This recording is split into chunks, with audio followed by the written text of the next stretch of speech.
Sí.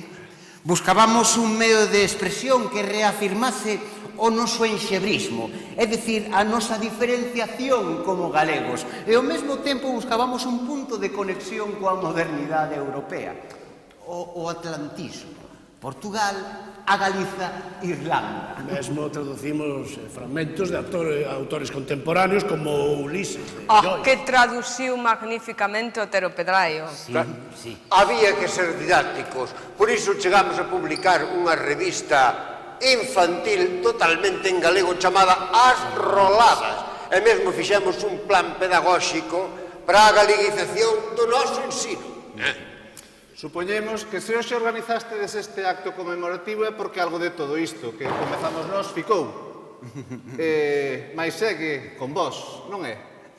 A ver, polo que se ve, mal de todo non vos foi, Mirade que escenografía da época nos puxeron aquí tan a caída, Parece mesmo que estamos ali os catro no Méndez Núñez, lembrados. Oi. Algún detalliño sí que falta, non, Cabanillas? Sí. Un cafeciño e uns melindres aínda se agradecían. O cafeciño con gotas, Houberon unhas roscas ou filloas. Hai filloas.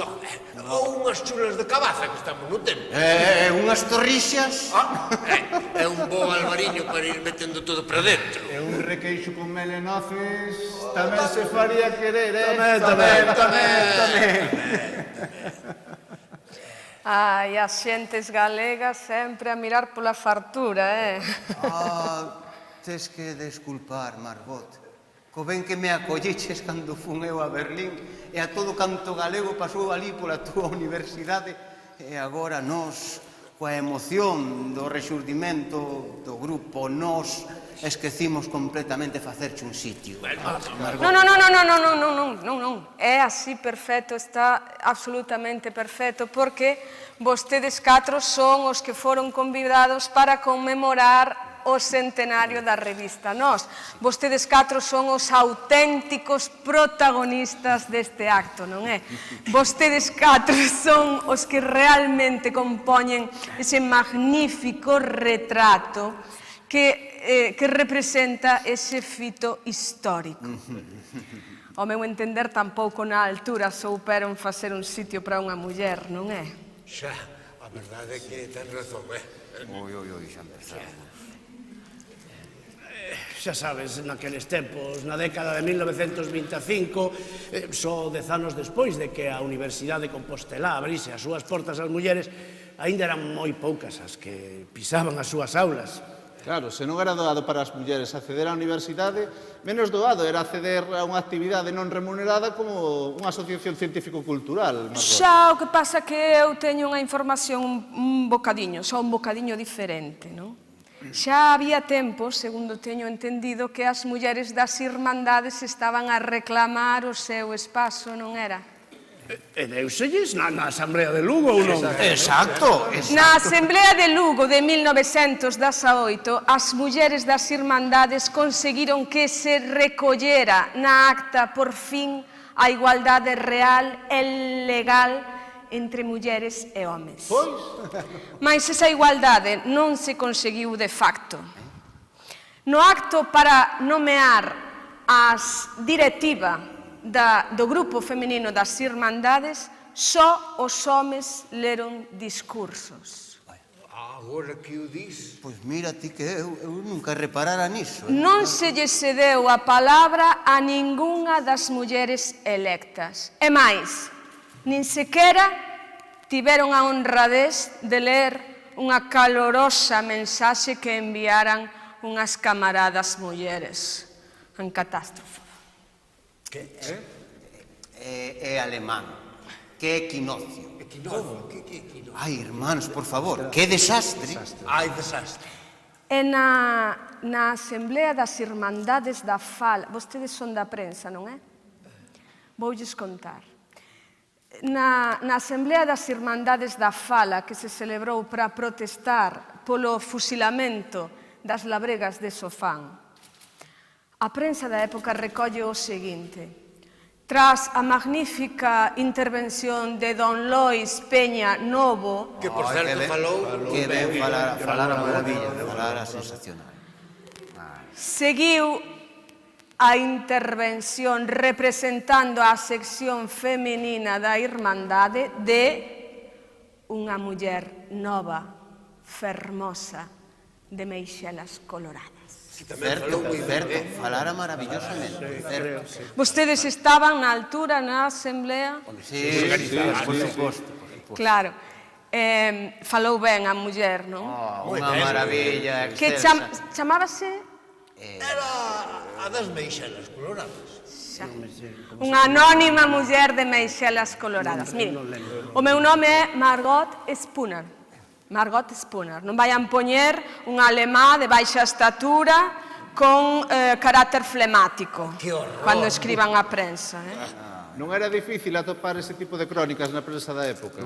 Non, e aínda máis me parece lamentable que intelectuais contemporáneos seus, a hora de facer a súa autobiografía universitaria, nomeen aos seus compañeiros homes e omitan o nome das súas compañeiras de pupitre mulleres, omitindo o nome de grandísimas científicas, de grandísimas pioneiras, de grandísimas intelectuais, como, por exemplo, podría ser Carme Sierra, Primeira socia do Seminario de Estudos Galegos. pois, ou como podría ser Luisa Cuesta, Ai, que foi a primeira bibliotecaria. Sí.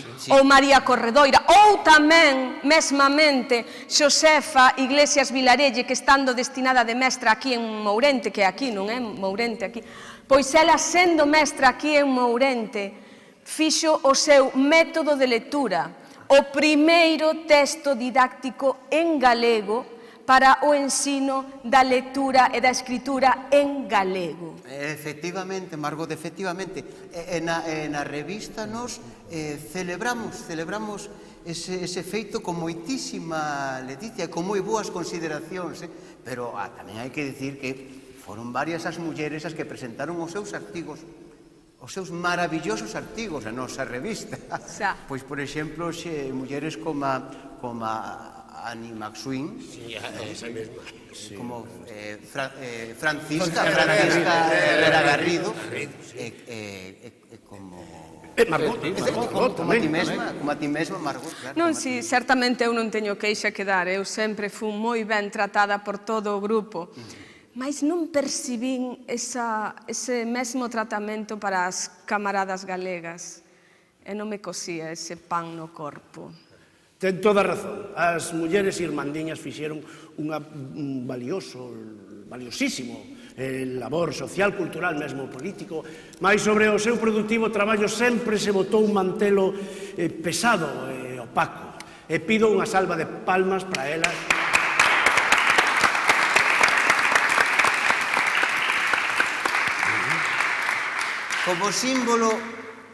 Como símbolo de xustiza histórica e con sincera emoción diante de toda esta xente, Margot, quero cederche o meu asento. Non, Risco, permíteme, Margot, que sexa eu quen che ceda o meu asento. Eu teño que lavar esta frente. É o mellor que aceptes. Non. Se nos imos poñer simbólicas, teño que ser eu mesma a que colla a miña cadeira e sente. Porque a achega das mulleres nunca desplaza, sempre suma. Sí.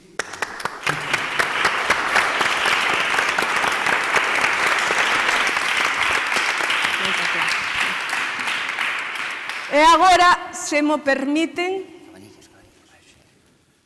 sentamos e proseguimos. Es tremenda, Margot, es tremenda. Semella que o que querías dicir xo dixeches todo nada máis chegar, O traballo feito non corre presa. E a verdade é que a gusto quedei. Oístese, que espazo tan lindo escollestes para este acto, Sí. O A Pazo verdade é que Provincial. Distinguido, elegante, coñezo ben. E tanto, fuches vicepresidente desta Diputación. Son un ano, Daniel, son un ano. Ui, pero un ano moi ben aproveitado, que o Museo Provincial está gracias a ti.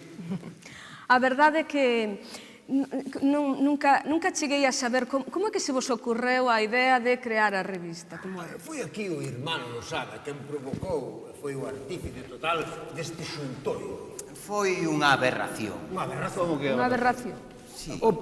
Vamos, o director fundador da revista Nós di que foi unha aberración. Que queres dicir con unha aberración? Non tiveche xa dabondo con renegar de todo despois do 36. Non che escupo nun ollo porque non é o momento. Por respeto a esta xente que nos trouxe aquí, Que cousas tes, Risco? Cousas é meu.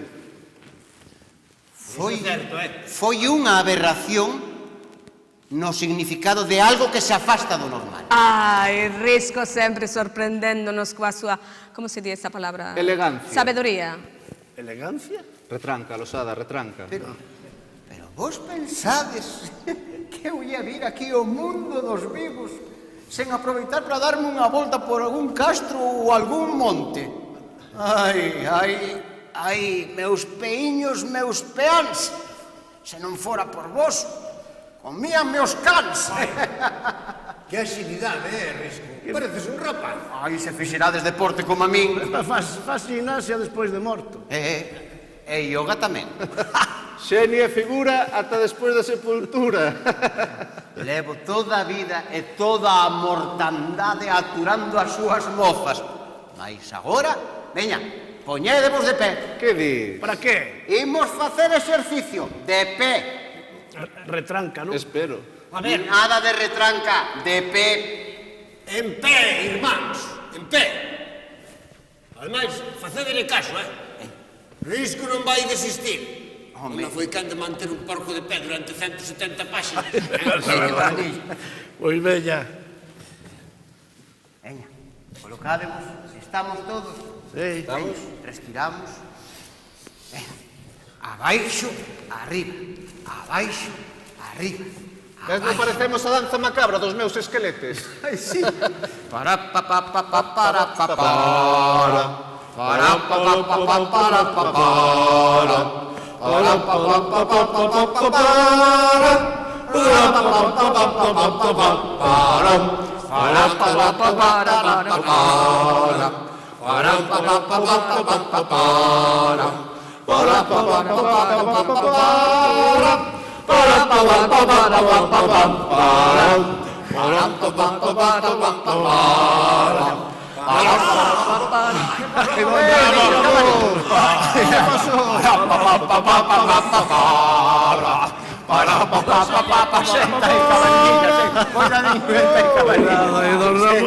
Non está para estes trotes xa, Ai. Porque isto de facer a revista na reunión esta en Pontevedra, iso era no Méndez Núñez, que iso era un paraninfo, non é? No. Ah, era entón unha biblioteca. Tampouco. Un salón de actos bonito como este. Un cabildo. No, un café. Ah, moi galego, sí. Claro, o Méndez Núñez en Pontevedra corrió o mes de xuño. Lembro que estábamos xusto como agora. Sí, Sentados, sí. Eu ao lado de Castelao, lembro. Sí, así colocadinho. Así mesmo. Así estábamos, sí. Ainda que eu diría que estaba nesa cabeceira da mesa, onde está agora Vicente. Ti pensas, Castelao? Probamos, a ver. Ai, non sei, veña, vamos Vai. Perdón.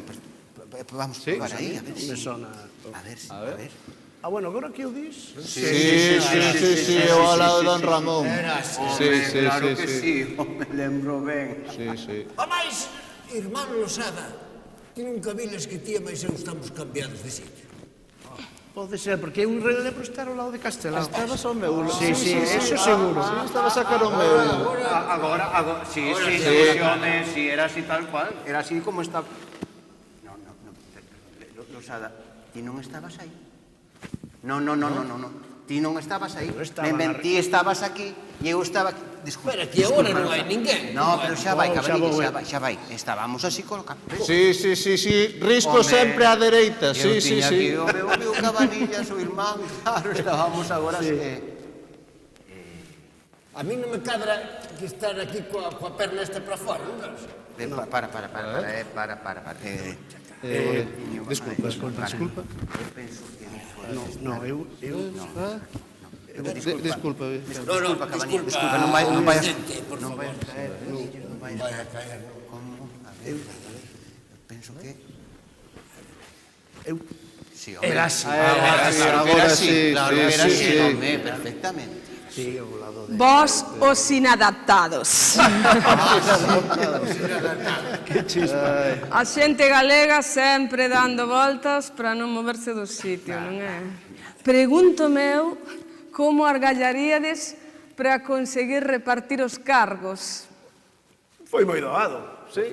Consenso asambleario. Ah? Iso é retranca. Retranca, losada. Agora pillei, non é? O caso era que Risco mandaba e nós obedecíamos. Sí. Ah. A mí tocoume de director artístico. Pero bueno, ainda bueno que me deixaron poñerlle unha má revista. Ainda que costou que aceptaran. É que non te explicabas de modo. Vamos que poñer un nome. Non, eu penso que ten que ser un título chamativo. Nós que? Nós. Que nos que? Que nós. Trabaste, Que chancaches non, aquí. home, non. Propoño para a revista o nome de nós, como o meu álbum. Sería para min un grande orgullo que esta revista que acabamos de fundar se chamase nós, como o meu álbum. Queda Aprobado. Se che parece ben. Estás de acordo, Vicente? Viva nós! Viva nós! Viva nós! Ai, e supoño que o financiamento doado non foi, non é? Menos mal que atopamos a Arturo Noguerol. Ai, Arturo Noguerol. Foi Arturo Noguerol o que argallou de constituirse en sociedade mercantil, máis o da publicidade. A mí dixeronme moitas veces que iso de meter publicidade nunha revista cultural era vulgarizar a cultura. Ben, máis a publicidade traía diñeiro. E ademais a publicidade dá contidos gráficos que ven moi ben, son moi interesantes. Porque un hórreo que polas súas fendas deixa ver o sol, di máis da fame dun ano que un artigo de fondo. Claro que sí. Ademais, a nosa publicidade para daquele tempo era toda en galego na revista Nós. Que agora nos tempos de hoxe xa será unha cousa completamente normal e mayoritaria. Pero daquela era moi atrevida, moi adiantado. Vos lembradesvos que ainda tiñamos os mellores retratistas publicitábanse na nosa revista Nós. Vos non vos lembrades logo de Samanía? Era un gran fotógrafo. Fotógrafo de moda. Ourense. Se o retratista nos vise agora diría aquilo de semella que esas tades de foto.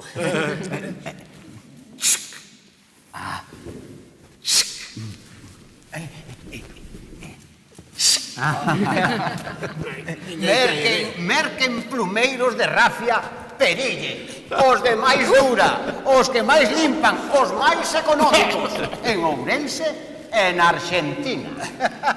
Augas minero-medicinais bicarbonatados sódicas de Mondariz, gran hotel balneario, coas mellores comodidades e grandes adiantos modernos.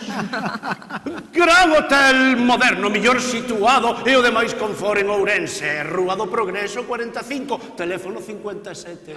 Tes que vir ver o gran café, temos varietés como ninguén. Tes que vir ver o gran café, temos varietés como ninguén.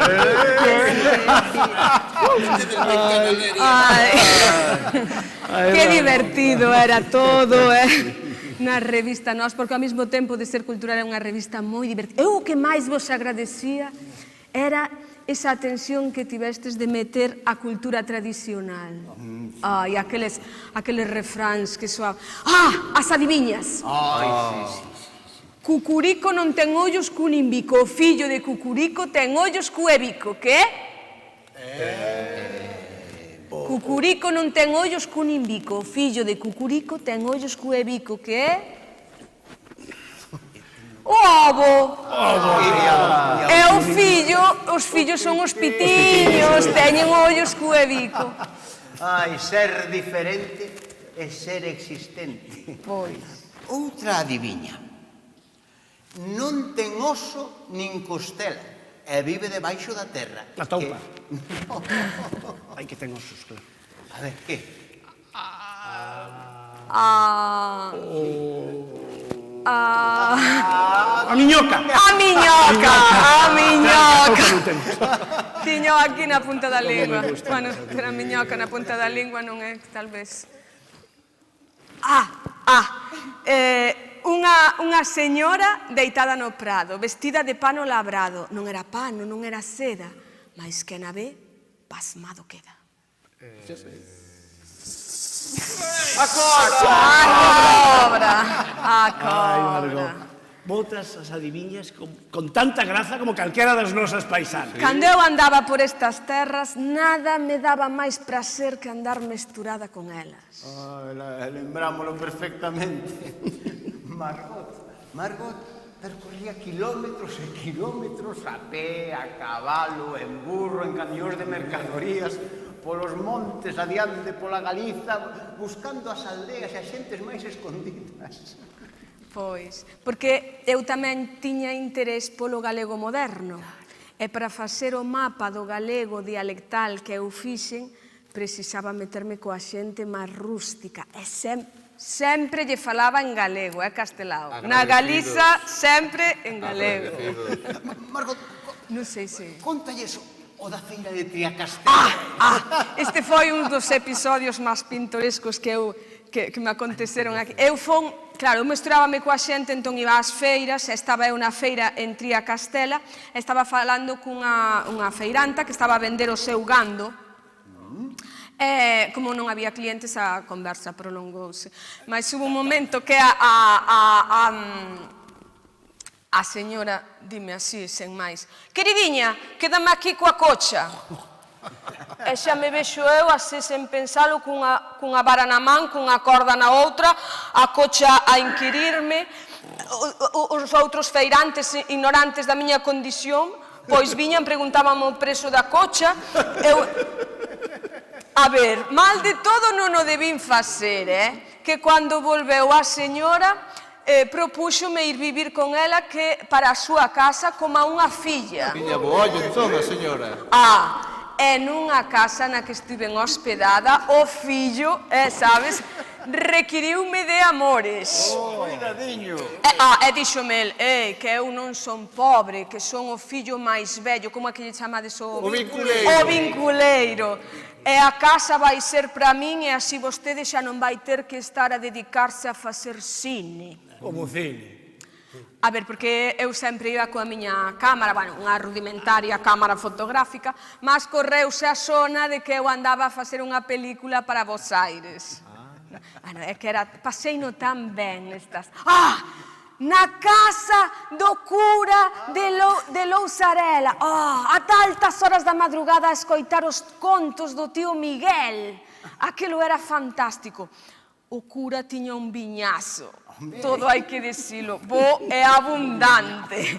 E o tío Miguel non se apartaba da xerra. Mas o certo é tamén que xa naquela altura empecé a percibir con certa mágoa que a xente galega, a xente coa que eu trataba, a xente de a pé, vendo que o médico, o escolante, o crego, o tendeiro falaban castelán, pois eles empezaban a percibir que o galego era para a xente baixa, a xente pobre. Entón empezaban a quitar cousas do galego e deixaba de ser un galego enxebre. Señorita, mira, aquí está Julián para servir a Dios e a usted. Así mesmo me recibían sempre, lamentable. E cando deixamos de ser diferentes, desaparecemos. Iso mesmo lles dicía eu, mas eles porfiaban. Así como así, o galego non se comprende no mundo. Bueno, o mundo para eles era a Argentina, Bos Aires, Montevideo, La Habana, Cuba... Mais eu supoño que esta xente que nos trouxo hoxe aquí xa acadaría a autonomía. Xa. xa é deles, a terra. E, ademais, supoño que xa a emigración será un conto de vellos, como a min. E os castelanismos estarán todos depurados, non si? É que no voso, no noso, xa non manda ninguén, ou non é? E para as mulleres xa non hai eivas ningunha, xa conseguistes a igualdade de dereitos, de obrigas, de oportunidades no público, no privado, non si? Carallo, compañeiros, como dominades a retranca? Pero tranquilos, porque... Sí, no, Diga vostede. Agora xa está todo feito. Ainda que queda moito por labrar, pareceme a mí, non? É máis por sachar. A por sanchar tamén.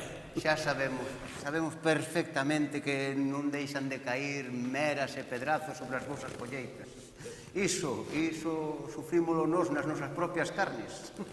Nos padecemos o exilio, a censura, a apropiación e adulteración do noso legado. Sí, Margot morreu asasinada polos nazis.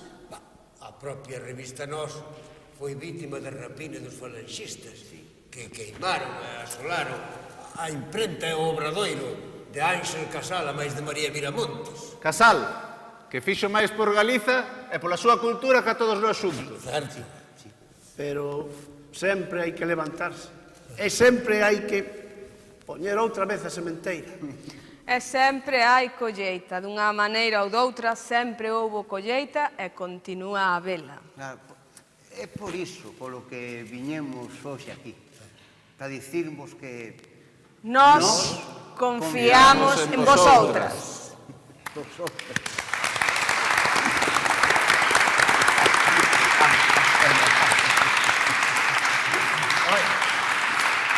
Por un casual que ven ao caso para despedir este acto, un poema que se publicou meu na primeiro número da revista Nós, por un casual da miña autoría, que se chama O Carro. Se non vos parece. Dalle, imos sentar, dalle aí, cabanillas, dalle. Meu carrillo, meu amor de carreteiro, do eixo de Sanguiño. Lévame pola meiga terra nosa, que donxe dela non se fai. Lévame por onde escoite o doce falar sentido entre bicos de prendido nos colos de miña nai. Hoxe, carreteira abaixo, mañá, carreteira arriba, mentres ti dures eu viva, teremos un camiñar. E cando ti apodrezas, eu xa dei ao laio derradeiro, que fagan do teu chedeiro a caixa para me enterrar.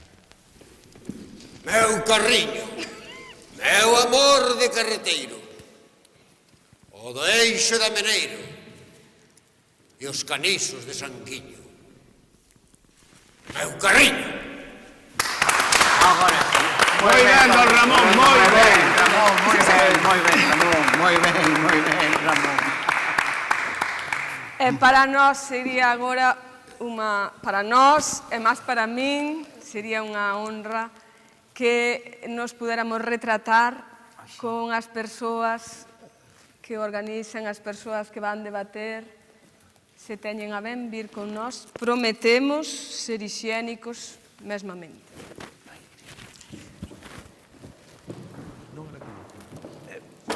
Creo que era que... Non era que non. Que non. Ah, non. Para a foto non. Para a foto non. Don Ramón, para a foto non.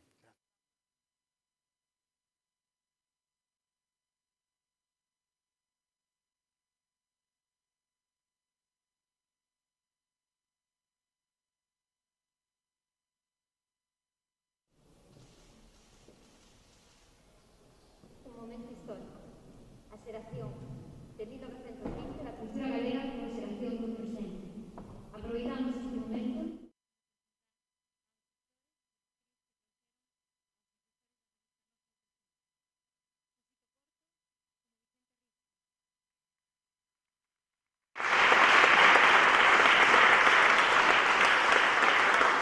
Lucho Penabade como Ramón Cabanillas.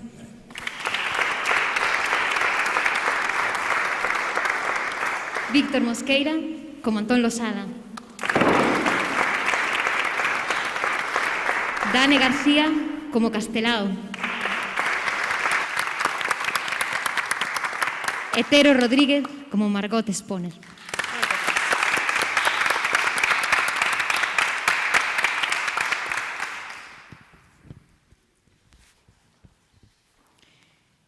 Agora os da xeración Nós, os do grupo Nós, podedes vos erguer para deixar paso a que debatan os de presente.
Que organizar todo isto, bueno, dende o Servicio de Cultura somos traballadoras e traballadores, pero necesitábamos dunha cómplice, non? Unha cómplice en 1920, aquí chegou Begoña, non? Que foi a que dixo: non te preocupes que o grupo Nós son ben guiadiños. E Margot Sponer vai aparecer con toda a carrase de todas as mulleres que non estaban tan presentes. E nos quedou claro, nos quedou claro. Fantástico. Pero claro, en ti non te das conta moi ben... Non. De quenes son, verdade? Bueno, para empezar, hai dúas rapazas, dúas mulleres, dúas artistas que están no centro do espazo, onde teñen que estar as mulleres novas para empoderarse e ocupar o espazo que lles merece, non? Están creando, porque criamos que a xeración Nós sempre lle deu moito protagonismo tamén a creación, non? A ilustración estaba moi presente na revista, a creación, as viñetas gráficas. En este caso, xusto cruzando a Alameda temos a Facultade de Belas Artes, non? A importancia da educación e a importancia da creación para nós tiña que estar representada neste caso por dúas mulleres creando. Temos na parte esquerda a Nuria Ferreiro, para a cal pido un aplauso.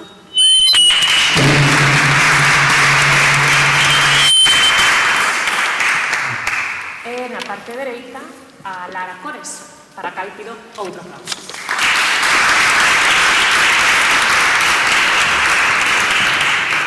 E estas alumnas estudian oficialmente. Sí, Sábese sí, que a muller con os homes. Maravilloso. Por Moito suposto adiante. que sí. Dicían antes o de que as mulleres non estábamos na porcentaxe que tiñamos que estar, non? Neste caso, na Facultade de Belas Artes, somos nada máis e nada menos que o 70%. Pero, bueno, despois igual podemos compartir algunha impresión con elas para ver se ese 70% se traduce no mercado profesional. Fantástico. Creo que eses 100 anos aínda non deron a repercusión o empurrón que precisamos. E se me lembras, por favor, quenes eran todas estes ponentes, porque, aínda que eu lín toda esta documentación que me pasaches, non lembro moi ben. Pois, a ver, falábamos dunha exposición que se está facendo Galicia de nos a nos... Ah, sí, imos a vela despois, non digas nada. Sei que hai agora un toque de queda, que non iba a decir, 100 anos despois. Marcharemos correndo para poder vela. Sí, eu coido que vos dai un poquinho de tempo, pero, bueno, o artífice, xunto con outra muller, con Ana Cuña, é un tal Afonso Vázquez Monxardín. Está por aquí, por o noso lado. Estupendo. Se teño que resumir todos os cargos que ten este home implicado, non fai falta. Rápido, para poder licenciado en ver a Historia todas. e Xeografía, catedrático de Lingua, é membro de un montón de fundacións, organizacións, Fundación Antonio Otero Pedrallo, desculpa, membro da Real Academia Galega, vamos, que ele está en todas as xuntas directivas de canta institución hai en Galicia, é dicir, creo que non podemos ter mellor representante da parte da historia. Fabuloso. A súa beira, se falamos de xornalismo en Galicia, hai unha muller que ten que estar sempre, indiscutiblemente, Susana Pedreira. Ah, xa sei quen é.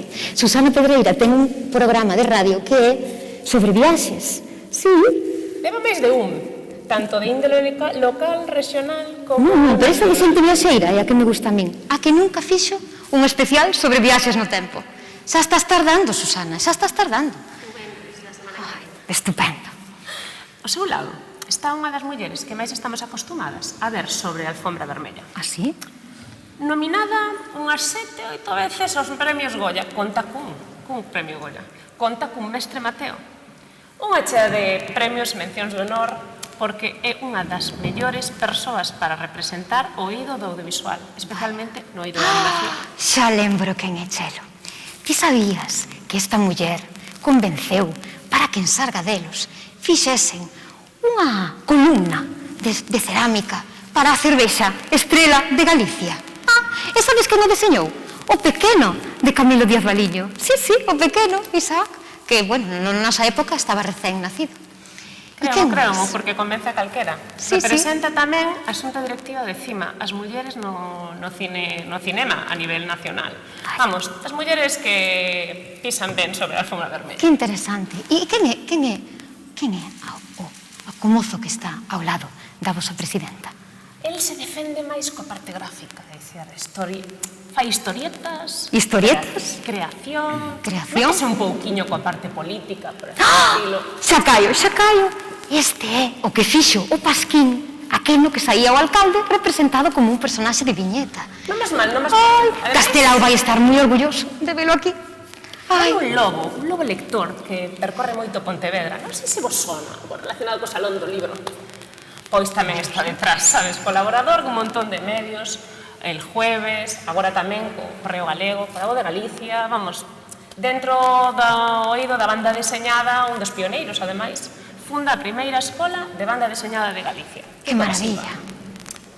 Ao lado está unha muller que, bueno, se define a sí mesma como traductora e intérprete de profesión, pero a mí o que máis me gusta é que é unha feminista acérrima e activista, María Reimón. Este das nosas, Paula. E ela non se, non, a mí me parece que, sí, ten que ser, ela non é a da ONG esta, a da implicadas no desenvolvemento. Efectivamente, xa che dicen que era activista. Ah, que maravilla de muller. Dende o momento que empezou a publicar, empezou por un poemario moda galega como ali por o 2002, non parou de publicar cousas, novelas, ensaios e poema. Leva detrás das costas un montón de premios. Que maravilla, que ben. Bueno, necesitábamos un home de museos. A nós chamamos o director do museo. É dicir, Miguel Fernández Cid son palabras maiores. A que non sabes que museo dirixe agora, porque dirixiu moitos? Pois non, eu sei dunha cousa importante que fixo recentemente. É que, muller, antes de vir para aquí, fomos a ver a exposición que hai no Café Moderno, porque Castelao non tiña paradura, que quería ver os seus debuxos, porque hai unha exposición dos facsímiles. E, claro, aí coñecemos un pouquiño máis o seu traballo. Interesantísimo. Claro, Castelao Grafismo naceu aí en 2017, pero percorreu varias sedes do Instituto Cervantes. Bueno, agora sí é certo, está no Café Moderno. Pero, bueno, aquí este home, ademais de comisariar moitas exposicións, e dicir que moitas delas foi o primeiro que incluía as mulleres de forma paritaria, o cal tamén para nós é moi importante. Dirixiu o Centro Galego de Arte Contemporáneo, a Fundación Torrente Ballester, e agora está ni máis ni menos que no Marco. Vamos, tamén é un bo elenco que temos aquí. Fabuloso, pero o camiño que máis me gusta, Paula, deste 2020 é que xa vin que agora nas diputacións están as mulleres de presidentas. É unha maravilla, todas as diputacións, non? Igual che sona, claro, a muller do medio. A ver, Sí, eu non claro. a vou presentar porque, ademais, cando colle a voz, faino con todas as da lei, sabes, é dicir, presentase perfectamente la soa. Pero eiche dicir un dato que creo que debes de levar para 1920. Dime. Bueno, que debes levar ti, máis todos vos e sobre todo Marco te expone. Ata 2015 non houve unha muller presidenta nunha Diputación de Galicia. Aí, como vedes, é a primeira. Xa me 100 parece. anos despois, parecía, non? Pero é certo que tivemos que esperar ata 2015. Daí que nesa saliña que atravesamos cando foi a Porta do Tempo estean tantos homes neses cadros. Sí, a sala de comisións que está aquí ao lado, está chea de todos os retratos dos presidentes. E digo presidentes e non presidente porque a dela non está todavía o retrato, son todo homes. Pero Moi bueno, ben. é así, a historia vaise mudando, escaño a escaño. Deixémolos falar que estou devecida por escoitalas. Bueno, señora presidenta, toma usted a palabra. Bueno, moi boa tarde a todas e a todos. Non sei todas e todos vos como vos sentides, eu como un pouco emocionada, non? Porque estar na Deputación do Tempo, pois certamente impón a Deputación do Tempo. Por certo, non é idea miña, as mulleres somos moito de decir de quen son as ideas e non apropialas. A idea, unha idea de Paula Cabaleiro, que me dixo titular ten que ser a Deputación do Tempo. Eu, que non son moi obediente, pero bueno, si son as mulleres as que me dicen cousas interesantes, pois eu as digo en voz alta. Así que sí, estamos aquí, nesta Deputación do Tempo, porque, home, a serio o Ministerio do Tempo está moi ben, pero eu creo que aquí, na nosa terra, en Galiza, tiñamos que facer unha Galicia do Tempo, porque mira que non temos cousas que contar, que non temos historia que transmitir, non temos cultura da que presumir, e non temos unha lingua poderosísima que transmite o pensamento de un pobo único, auténtico, que estando situado aquí, nesta península, no noroeste, quere ser universal. E certamente a historia ten mudado para mellorar a vida de todas e todos cando a cultura se sitúa no centro e toma as rendas e aplica pensamento. Eso ocurriu en 1920, cando a intelectualidade, xente culta, xente comprometida, xente con valores, porque a cultura sin valores e sin compromiso é mera estética. A xente da xeración Nós, das Irmandades da Fala, estes 4 grandes próceres que crearon aquela revista que permitiu situar a cultura galega e a lingua no centro de todo, tiñan un obxectivo, que era transformar, era mudar, era mellorar, era ser capaces de facer que este pobo grandioso que é o noso poidera sentir o orgullo de todo aquelo que tiña construído ao longo de centos de anos. Eu sempre o digo, porque a veces aínda agora non somos conscientes. Fai 2000 anos, este lugar onde habitamos era o centro de 2 mundos, do Atlántico e do Mediterráneo, e aquí estaba o centro. E dende tempos inmemoriables fomos construindo un país un país que sempre avanzou cara adiante cando a cultura se situou empoderada. E iso fixo a xeración Nós, esta maravillosa revista que mañá cumprirá 100 anos.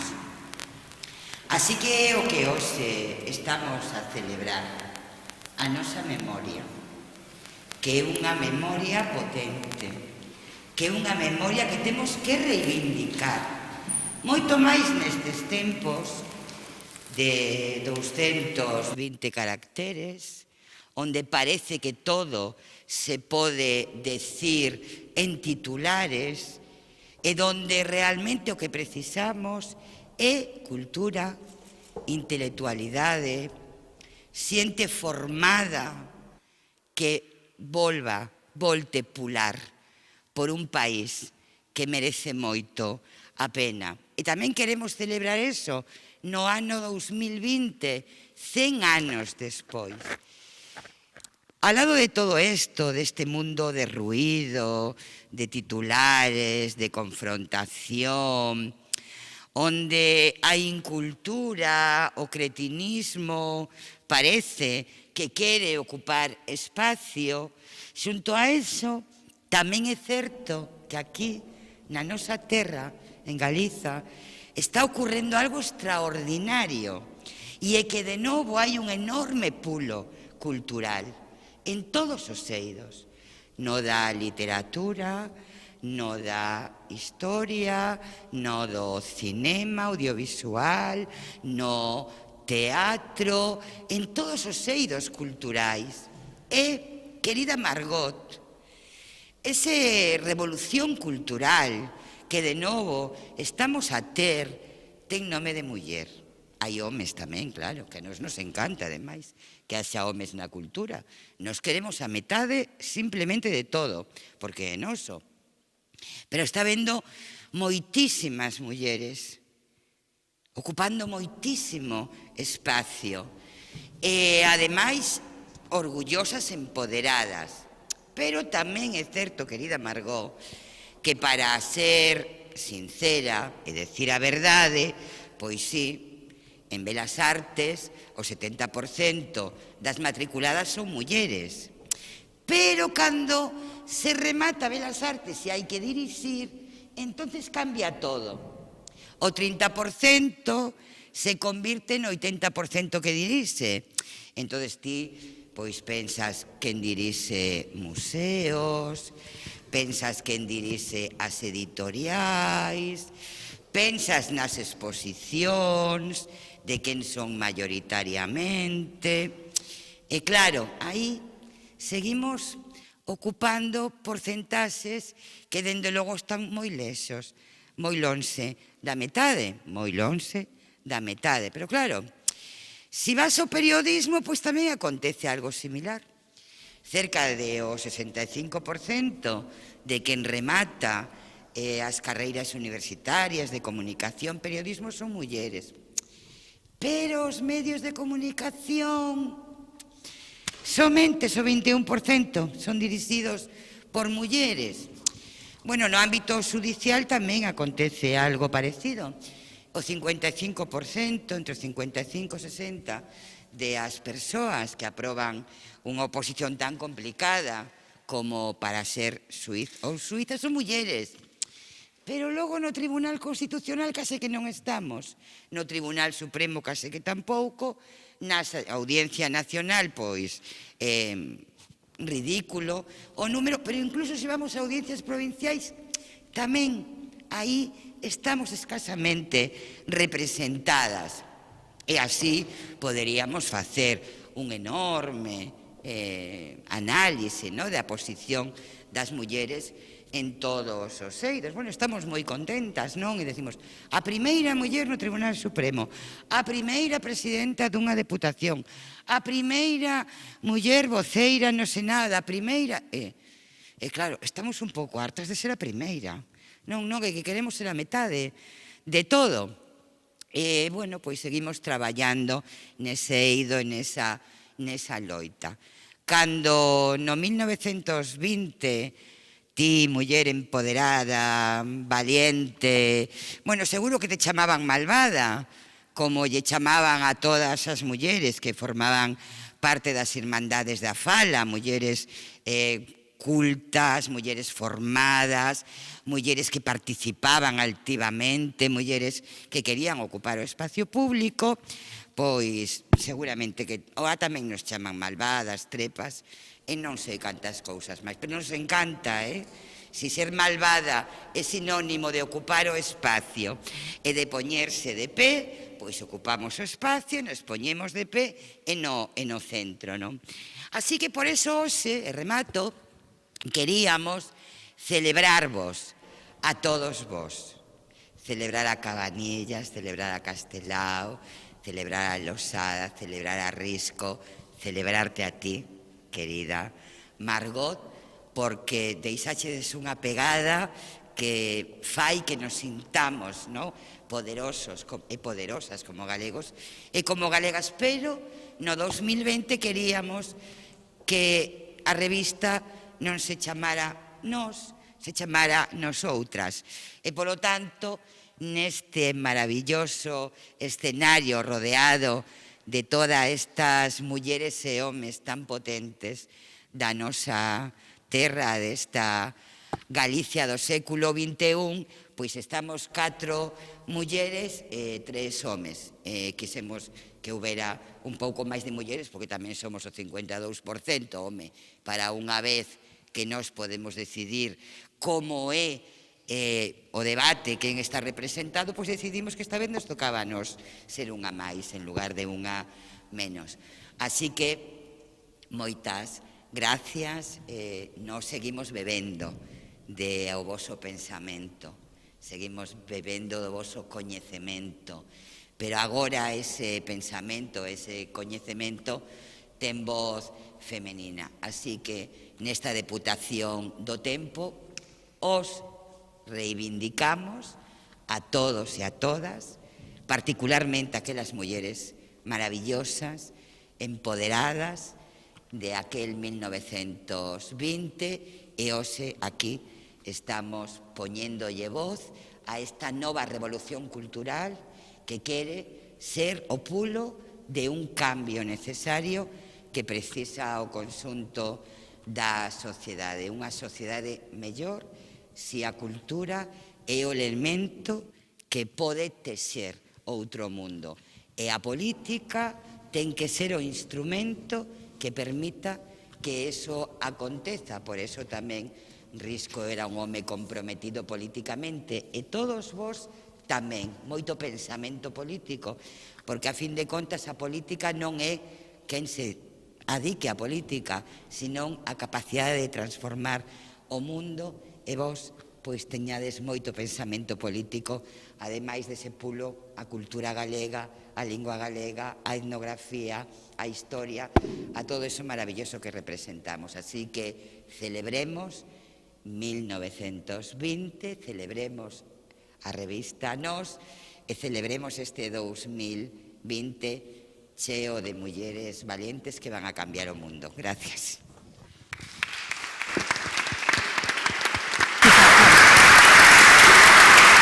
Ai, Paula, que maravilla escoitar a presidenta. Isto en 1920 non acontecía, claro, este discurso de mulleres. A min agora o que me apetece é escoitalos, escoitar esta xeración do presente e que nos conte un pouco pois as súas impresións, a súa situación no sector, pois todo o que está acontecendo, e tamén, se queren, pois poñelo en relación co Grupo Nós, xa que están aquí. Que pode empezar xa co señor Monxardín, sí. A ver. Vamos ver, vou empezar antes de falar do sector, sí, antes de falar do tema do sector, voulle dar unha volta ao tema da muller e do Grupo Nós, e do Grupo Nós e da xente dese tempo. Porque eu creo que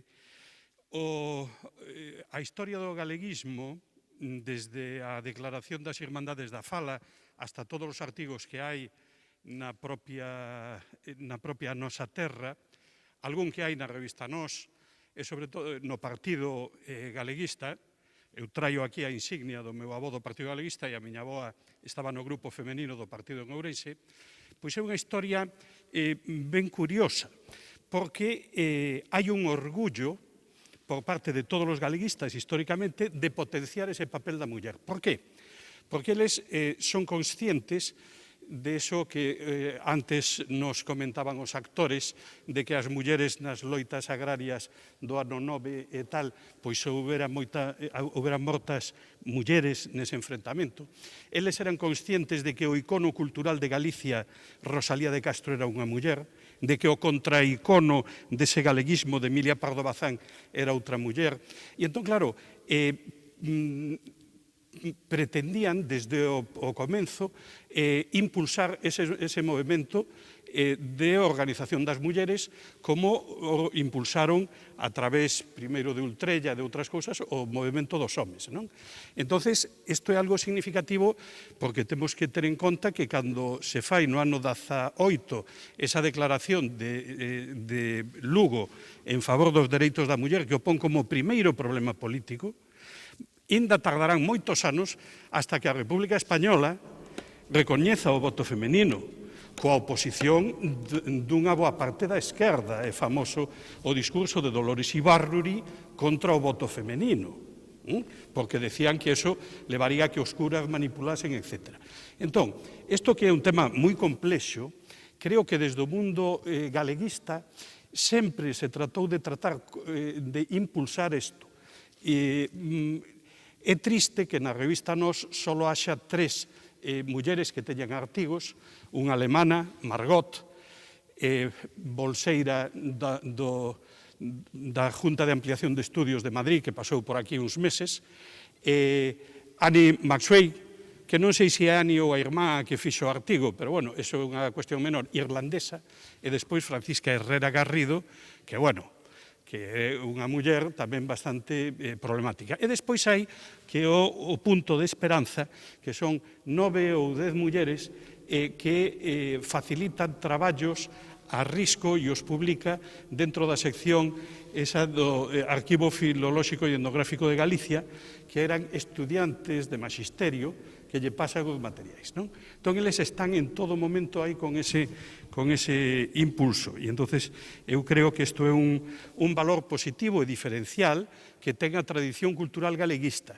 Falo de tradición cultural galeguista en horizontal, non é dun partido ou doutro partido, porque, como ben sabemos, nesas palabras iniciais de Nós, din que poden ser de calquera ideoloxía, poden ser socialistas ou pasatistas, futuristas, ou tal, con tal de que poñan por riba de todo a Galicia e tal e cual. Bueno, e entón hai nese conxunto todo de xente distinta están moi favorables nese debate que existe no tempo a promoción do papel da muller, porque tamén saben que con esa emigración masiva que hai, pois a cabeza de familia no 90% dos casos, bueno, 90 non, pero nunha parte importantísima, é a muller.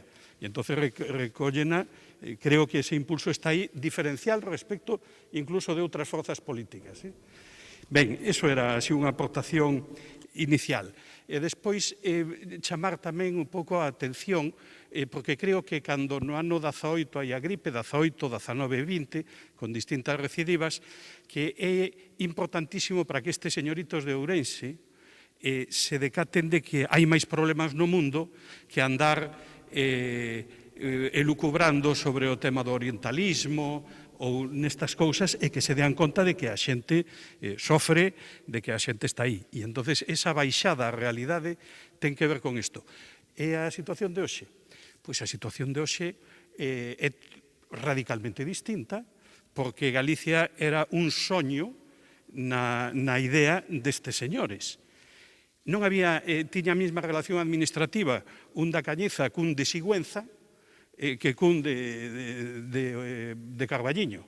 E hoxe hai unha estrutura política que é Galicia, hai unhas institucións democráticas a todos os niveis, con trato fluido, hai uns medios de comunicación públicos, hai uns profesionais do ensino, hai un pequeno sistema cultural que funciona, e entón creo que estamos, o tema das novas tecnoloxías que xuntan a todos os galegos do mundo, pois o tema é moi distinto.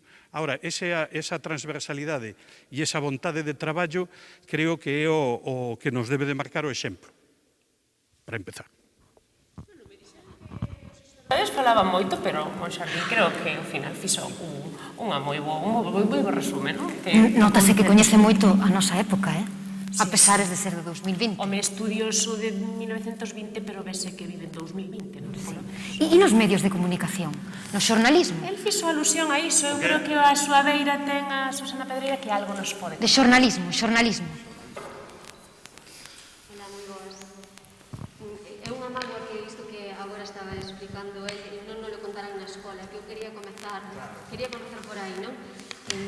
A historia escribiron a homes, sei que non vos conto nada de novo, e tamén a historia da cultura galega, homes como Risco, como Tobías, como Castelao, como Saballe, que estades hoxe aquí, e que ven que escribiron, e que ven que crearon a revista Nós, e que ven que puxeron a Galicia no centro, non?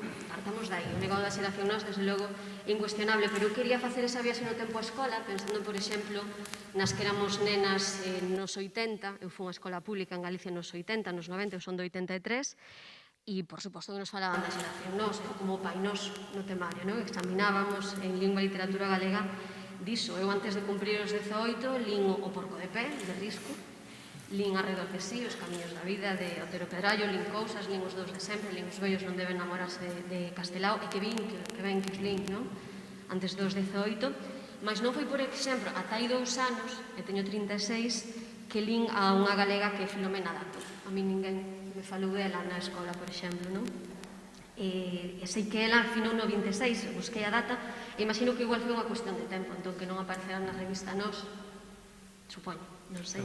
No ano 32, as mulleres galeguistas de Ourense colocaronlle unha placa na casa que hoxe está no edificio ali, non? Pon a agrupación de mulleres galeguistas, a Filomena Dato, estarei moi curioso. Nunca me falaron dela na escola, nin no instituto, nin nunca me falaron das tertulias que tamén, polo que despois souben, se daban entre Filomena Dato e outras mulleres coetáneas, por exemplo, con Sofía Casanova. Hai constancia da súa boa relación entre elas, hai poemas que se dedicaban mutuamente, elas participaban en tertulias tamén como intelectuais da época, xunto con Fanny Garrido, xunto con Emilia Pardo Bazán, compartían tertulia en quedanzas feministas. A mí nunca me falaron diso, por exemplo, na escola. Ninguén me falou de todas esas mulleres e que, como os homes da xeración Nós, eran tamén grandes intelectuais, eran escritoras, eran xornalistas, eran artistas na Galicia dos 2 últimos séculos. E quería comezar por aí porque vimos de aí, e antes anotei unha frase que dixo Margot, que ven coñecerte, eu coñézote hoxe, por exemplo. A frase, a chega das mulleres nunca despraza, sempre suma. Tes toda a razón, pero que, sen falarnos delas, prestaronnos moito coñecemento, non? E vimos de aí, por iso neste tempo que agora xa é de nosoutras, parte do xornalismo cultural ten que investir, e está a investir moitas enerxías e moito tempo a seguir escarbando na historia para recuperar a memoria e o legado de tantas mulleres que non saían nos libros de texto, os que nos educamos tantas xeracións, non sei agora, recoñezo a miña desconexión cos temarios actuais, pero estou segura que non hai grandes avances, e mulleres que tampouco tiveron na revista Nós, por exemplo, un altavoz para o seu traballo, para as súas opinións, dabas ti antes as cifras, non? 3 artigos sobre 224. Claro, bueno, 100 anos pasaron dese primeiro número da revista Nós e a presenza das mulleres nos medios de comunicación. Eu vou falar no meu sector, presenza como suxeitos activos, como protagonistas da información máis alá do suceso, xa saben cando nos matan, ou como voz expertas consultadas, ou como columnistas asinando artigos de opinión, segue a ser minoritaria 100 anos despois. Pero sí que hai algo que mudou, igual que no caso de Belas Artes, daba antes a cifra presidenta, somos maiorías as mulleres que nos titulamos en xornalismo e ten o seu reflexo no mercado laboral porque somos maioría mulleres nas redaccións dos medios de comunicación, tanto da prensa escrita como da radio e da televisión, e somos maioría tamén nas seccións de cultura e somos maioría nos medios especializados en cultura, pero seguimos mandando menos que os homes. Hai moitos riscos aínda á fronte dos medios de comunicación. Máis cousas que mudaron 100 anos despois, hai algo do que falamos agora no xornalismo, que se non me corrixes ti ou algún deles, creo que non se falaba na revista Nós, non tiñan esa inquedanza, falo da perspectiva de xénero. Seguramente nin sabían que iso era unha perspectiva que enriquecería os contidos da súa revista. Somos moitas as profesionais que reivindicamos a través da palabra cando nos ofrecen algunha palestra como esta, e as que a reivindicamos poñendo en práctica esa perspectiva de xénero nos medios de comunicación. E o certo é que nos últimos anos tiña unha visión positiva desta cuestión, ademais con evidencias, penso que déramos importantes pasos, cando menos poñendo esa necesaria perspectiva de xénero na axenda mediática. non? Despois estaría por ver se quedaba nunha moda dunha etapa violeta, porque alzáramos a voz con forza, ou se se consolidaba, que eu estaba convencida de que se ia a consolidar. Pero é verdade que non sei se que estamos dando pasos atrás, pero desde logo estamos volvendo a un segundo plano nestes tempos de pandemia. Estarei a comprobar, non?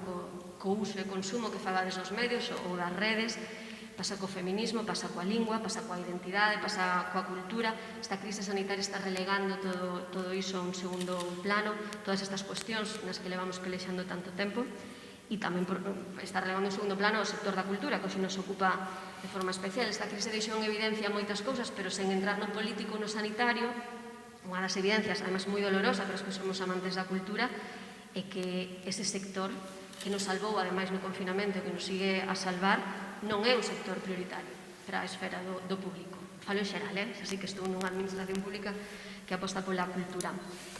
E por lanzar algunha reflexión máis, despois xa non me enrollo, pero sí que estes días pensando, sabendo que era unha das convidadas, daballe voltas algo no que sempre cavilei, non? Sempre me preguntei se o xornalismo é cultura.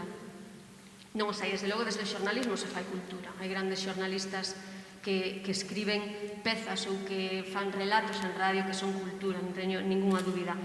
Pero aínda hoxe eu creo que unha débeda desta profesión coa cultura é tratala, e desde logo aquí en Galicia, é unha débeda tratala como algo transversal nos medios xeralistas. Eu penso que iso debe ser unha batalla que demos xa, porque moitas veces nos medios xeralistas, pensade en calquer programa de radio que escoitedes, en calquer xornal que consultedes a diario, a cultura prácticamente a diario como a cota final, non? Moitas veces unha dobre páxina que non podemos nin chamar sección, ou o peche bonito para un informativo, pero non é algo transversal, non? E eu penso que a cultura como a política, como a economía ou como o deporte, que moitas veces son obxecto da entrevista principal do día, non? A política sobre todo, pois penso que a cultura tamén o pode ser nun programa de radio, pode ser a portada dun xornal máis aló do día despois da entrega dos premios Goya ou dos Óscars, non? Bueno, esa é unha das cuestións. E tamén quero aproveitar para reivindicar a radio e os medios locais, que penso que sí que estamos aí en contacto directo coa cultura e que somos un gran altavoz para toda a actividade cultural que se fai, e penso que Pontevedra e os seus medios son un bo exemplo disso. Brava.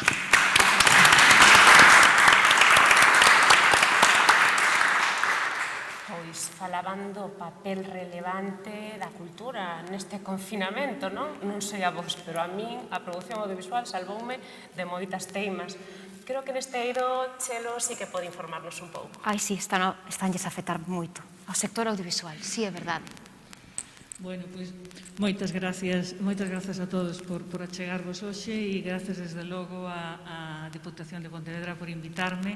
Eu veño desde Ferrol e eu sempre digo que veño desde o Ferrol, esa tan interesante como descoñecida cidade, sobre todo desde que tuvo un apelido maldito, o Ferrol do Caudillo. Eu sempre digo que veño desde o Ferrol de Doña Concha, de Doña Concepción Arenal, que precisamente neste ano 20 se cumplen 200 anos do seu nacemento. A verdade é que eu o que tiña pensado falar, Margot me o descolocou completamente e en honor a todos eles que fixeron unha interpretación magnífica vou improvisar.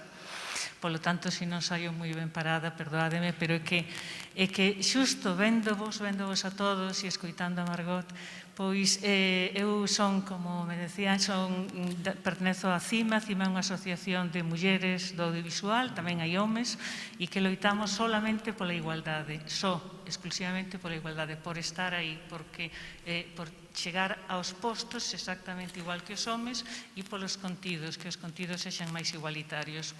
Hai 15 anos que nacimos e nacimos coa esperanza de morrer moi pronto, porque eso significaría que chegamos á igualdade. 15 anos despois camiñamos un pouco, conseguimos algunhas cousas, pero non dabondo, non? Pero no ano 2011, hai 9 anos, fixe un programa a Televisión de Galicia que se titulaba Días de Cine e nel falaba da primeira década do século XXI no eido do cine, explicando que supuxo o cambio de século, non? E falaron de todo o cine que se fixera en España durante eses anos, durante eses 10 anos. E nos, claro, estábamos ávidas por ver que se falara, porque se algo creo que foi notorio no cambio do século é a presencia das mulleres directoras no cine español. Hasta o ano 2000 só había 3 directoras de cine en España, que eran Josefina Molina, que foi a primeira muller que saiu diplomada da Escola de Cine, Cecilia Bartolomé e Pilar Miró. A partir deste século empezaron a agromar nas máis salientables quizás Isabel Coixet, Iciar Bollaín, Patricia Ferreira, Inés París, unha chea de mulleres interesantísimas, unha cuarentena de mulleres directoras agromaron. Pois nese programa de Días de Cine non nomearon a ningunha. Nomearon as películas máis taquilleras desa década e non nomearon que a película Te doi mis ojos, de Iciar Bollaín, foi das máis taquilleras desa década. O sea, non apareceu ningunha sola muller. Entón, nós creamos un premio que se chamaba, ademais, eu lle puxen nome tamén, ainda que é unha asociación a nivel, porque se chama A Velas Ailas, a Verlas Ainas, porque cada vez, nós o que facíamos era cada vez que víamos un festival, no xurado ningunha muller. Entón chamábamos e dicíamos, como é que non hai? É que non hai. É que non hai. Cada vez que había unhas ponencias, unhos seminarios sobre cine, había 40. Eu recordo que incluso aquí en Galicia, houve unha xornada con 40 señores falando, ningunha soa muller. E dixen, non pode ser, imposible. Non hai. Entón dixemos, a Velas Ainas. Entón, por eso, creamos. E lle dimos ese premio a Días de Cine. E cando veu a recollelo, o xornalista que fixo ese programa, o guión dese programa, estaba avergonzado. El decía que non sabía como lle puido ocurrir eso. E iso mesmo pasou hoxe aquí, efectivamente. Eso é o normal.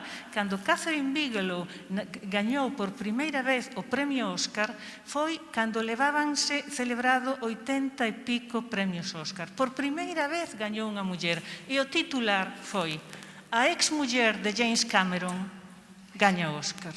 Eses eran os titulares. Aprendeu a facer cine con James Cameron, por eso gañou o Óscar. Ou porque foi a súa muller. É tremendo. Pero eso é o que está a ocurrir aínda hoxe, Margot. E non me extraña que saíras de Alemania, porque Alemania, hai que decir que é un país moitísimo máis machista que España. Moitísimo. E dentro de todo, eu creo que temos a sorte de vivir nun país no que as mulleres estamos sendo un referente para o resto do mundo. As mulleres do noso país, de España, e as galegas estamos na cabeza de España, as máis de verdad. E iso non é chauvinismo. O que che dá o mundo do cine é que paso todo o ano viaxando, cunha maleta a costas. Salvo este ano, que por sorte puiden descansar algo. Levo moitos anos paseándome por todo o mundo, por moitas, non só alfombras vermellas, sino mercados, pateando, vendendo cine galego, vendendo. O que vamos e despois saímos a alfombra vermella se podemos, pero que realmente eu, polo menos, o que vou é a vender. Coñeces moita xente e o que te das conta, aprendes moito de como nos ven. E si somos, as mulleres, sobre todo, un referente.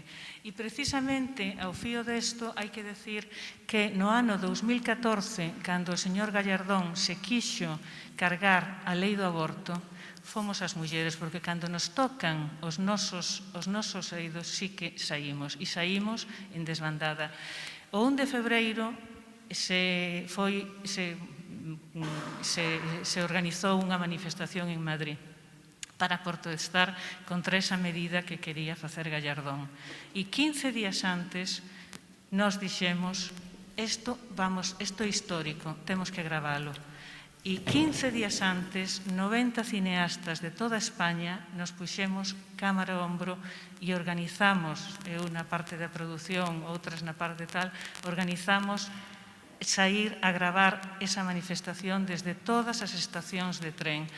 De aí sai un documental que se titulou Yo decido el tren de la libertad, que conseguimos estrear, o sea, conseguimos en 15 días un crowdfunding todas as mulleres para poder gravalo e para poder estreado, porque aínda no ano 2014 en moitos sitios non se nos quixo estrear e se estreou polo poder, polo empoderamento das mulleres e pola forza que non nos paran, que non nos van parar xa, eso eu o teño clarísimo. Entón eu simplemente quero dicir que aínda que non mudaron moito as cousas desde hai 100 anos, eu creo que si agora están a mudar e neste momento con unha pandemia creo que tamén unha vez máis cando hai un problema grande as que sempre máis perdemos somos as mulleres, porque a pesar de todo somos as que seguimos, o sea, non cambiaron tantos roles, non cambiaron. Pero eu creo que sobre todo, eu confío moitísimo nesta xeración nova, porque ti tiveches a desgracia de non estudiar a moitas as mulleres. Eu tuve a desgracia de que non pude nin estudiar galego, porque cando eu estudiei non nos deixaban, por suposto, nada de Galicia, nada que tivera que ver cos nosos, ni coa xeración nos, por suposto, ni siquiera o idioma. Polo tanto, pouco a pouco vamos dando os pasos. Quero simplemente decir que en Galicia está habendo mulleres fantásticas no eido da cultura e no eido cinematográfico, e espero que, de verdade, isto mude moi pronto xa. E tamén creo que precisamente as mulleres da xeración nós probablemente, e das que non se falan, eran as mulleres de todos estes dos riscos, dos losadas, de todos dos castelaos, que probablemente tiñan mulleres ao lado que lles axudaron moitísimo a ser quen eras, porque si, aínda que seña un tópico decir que detrás do gran home hai unha gran muller, é así, e que senón non é posible. Eu sempre digo que quen me dera a min ter tamén un home detrás, un home que enseña, ou unha muller que me fixera todo o que lles facían a estes homes. Eu tive a sorte tamén de traballar con Díaz Pardo e era un xenio en todo, pero tamén no machismo tamén era un xenio. E eu rifaba con el cada vez que lle chamaba as miñas viúvas cando se refería a Mimina, a súa muller, e a Maruxa Seoane, que era unha grandísima muller, Maruxa Seoane, e que quedaron eclipsadas por eles. Tamén a muller de Díaz Pardo era, non? Entón, creo que por fortuna os homes tamén estades cambiando moitísimo e que non vai a chegar nunca a igualdade se os homes non a desexades e non axudades, non nos axudades, non vos axudades, porque a igualdade o que vai traer é o mellor para todos, para todos.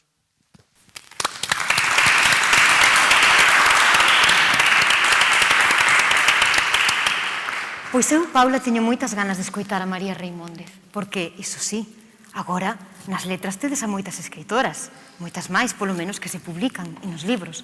E, ademais, ela é unha muller que está en contacto coas mulleres na ficción e na realidade, esas que están e son moi desfavorecidas. A ver que nos conta. Pois, boas tardes, tócame a min falar de literatura, como ben dicides.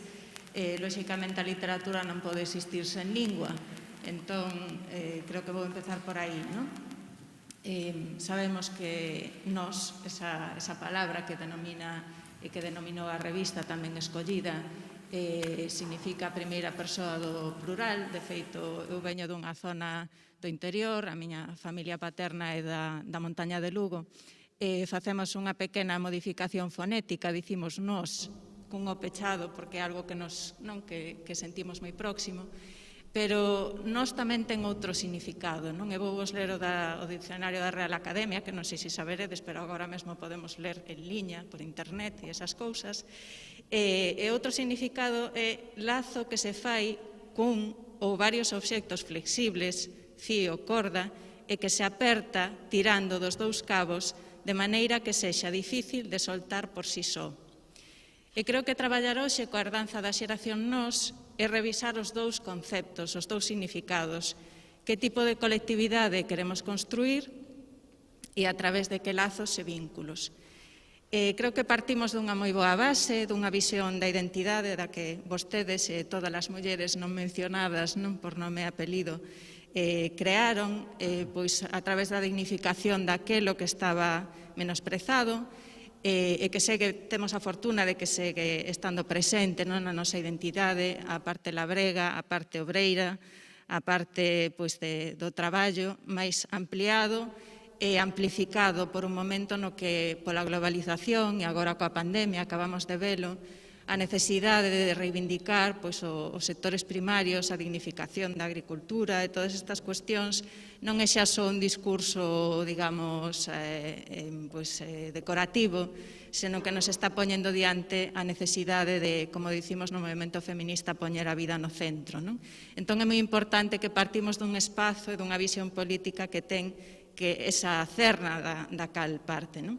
En ese contexto, a nosa literatura vive un momento inverso ao que se vivía no tempo da xeración Nós.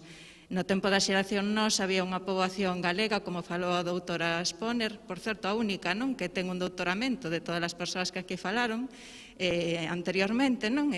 Curiosamente a máis deixada na marxe. Pois como dicía, na época da xeración Nós había unha poboación maioritariamente galegofalante que carecía naquela altura dun sistema pois, que apoiase non? Coas vías que ten pois, no caso do que a mí me toca falar da literatura. Hoxe estamos nunha situación inversa, temos un sistema no literario potente, un sistema cheo de voces singulares, creativas, con aspectos profesionalizados, dende o mundo editorial, ata un aspecto que a mí me toca moi de preto e a vostedes tamén, o tema da traducción, esa conexión co mundo exterior. Temos unha facultade de Filoloxía e Traducción aquí en Vigo, moi pretiño, pero que vive inmerso, como dicía, ese sistema pois nunha situación de esmorecemento da lingua non? E de constantes agresións por medios moito máis poderosos dos que existían nos anos 20 do século pasado. Eu creo que aí se cadra onde a literatura ten o papel máis importante que desempeñar, máis libre se cadra que naquela altura de certas ataduras, de certos nós e de certos lazos, pero aínda así as persoas que escribimos hoxe, con afán de participar na colectividade, sí que creamos eses nós e eses lazos, non? A través dos clubs de lectura, das bibliotecas, das librerías do libro galego e das activistas da lingua en xeral. Tecemos así unha rede que parte desas bases da xeración Nós e que nos ensinaron algo moi importante, que é non agardar polo poder, non? Sermos nós mesmas quen tiremos dos proxectos. Gracias a iso temos neste momento, despois desas primeiras iniciativas na escrita, pois un xornal diario que sae non? Impreso. Como xa se falou reiteradamente, en todo ese panorama, tamén no literario, pois xa non podemos aceptar unha cultura liderada e representada únicamente polos homes. E aquí creo que xa se dixeron algunhas cousas, despois poderemos debatelas, pero penso que hai dous aspectos que non podemos esquecer. O primeiro é que a discriminación das mulleres, e non só das mulleres, tamén de outras identidades, acontece dun xeito máis sutil, seguramente, que acontecía no 1920, con estrategias de ocultación e de efectos paraugas, non? Parece que cando dúas mulleres gañan premios importantes, como aconteceu estes días, 2, 3 mulleres que gañaron premios importantes pois a distintos niveis no literario, semella que xa hai moitísimas mulleres publicando, moitísimas mulleres en situación de visibilidade, cando sabemos que non é así.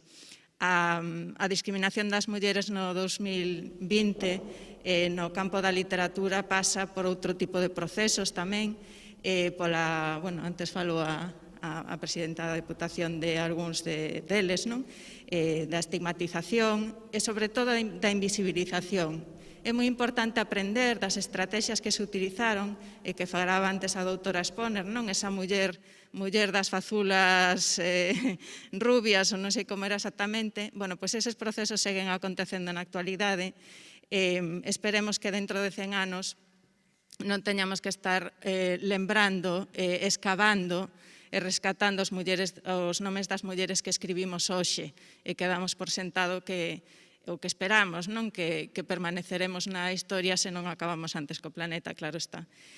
Outro dos aspectos que creo que tamén é importante sinalar no caso da literatura, como dicía, é esa apertura de nós, no sentido dos lazos, cara a outros lugares. Xa non só como buscaba a xeración Nós esa alianza atlántica da que se falou antes, non esa construción a través das nosas veciñas europeas, de povos en estado, que podemos chamar hoxe, senón unha ollada máis ampla, alén desa fronteira europea, superando o orientalismo chisquiño racista de Risco, a posición problemática de Castelao en algúns aspectos, por exemplo, con respecto aos afroamericanos.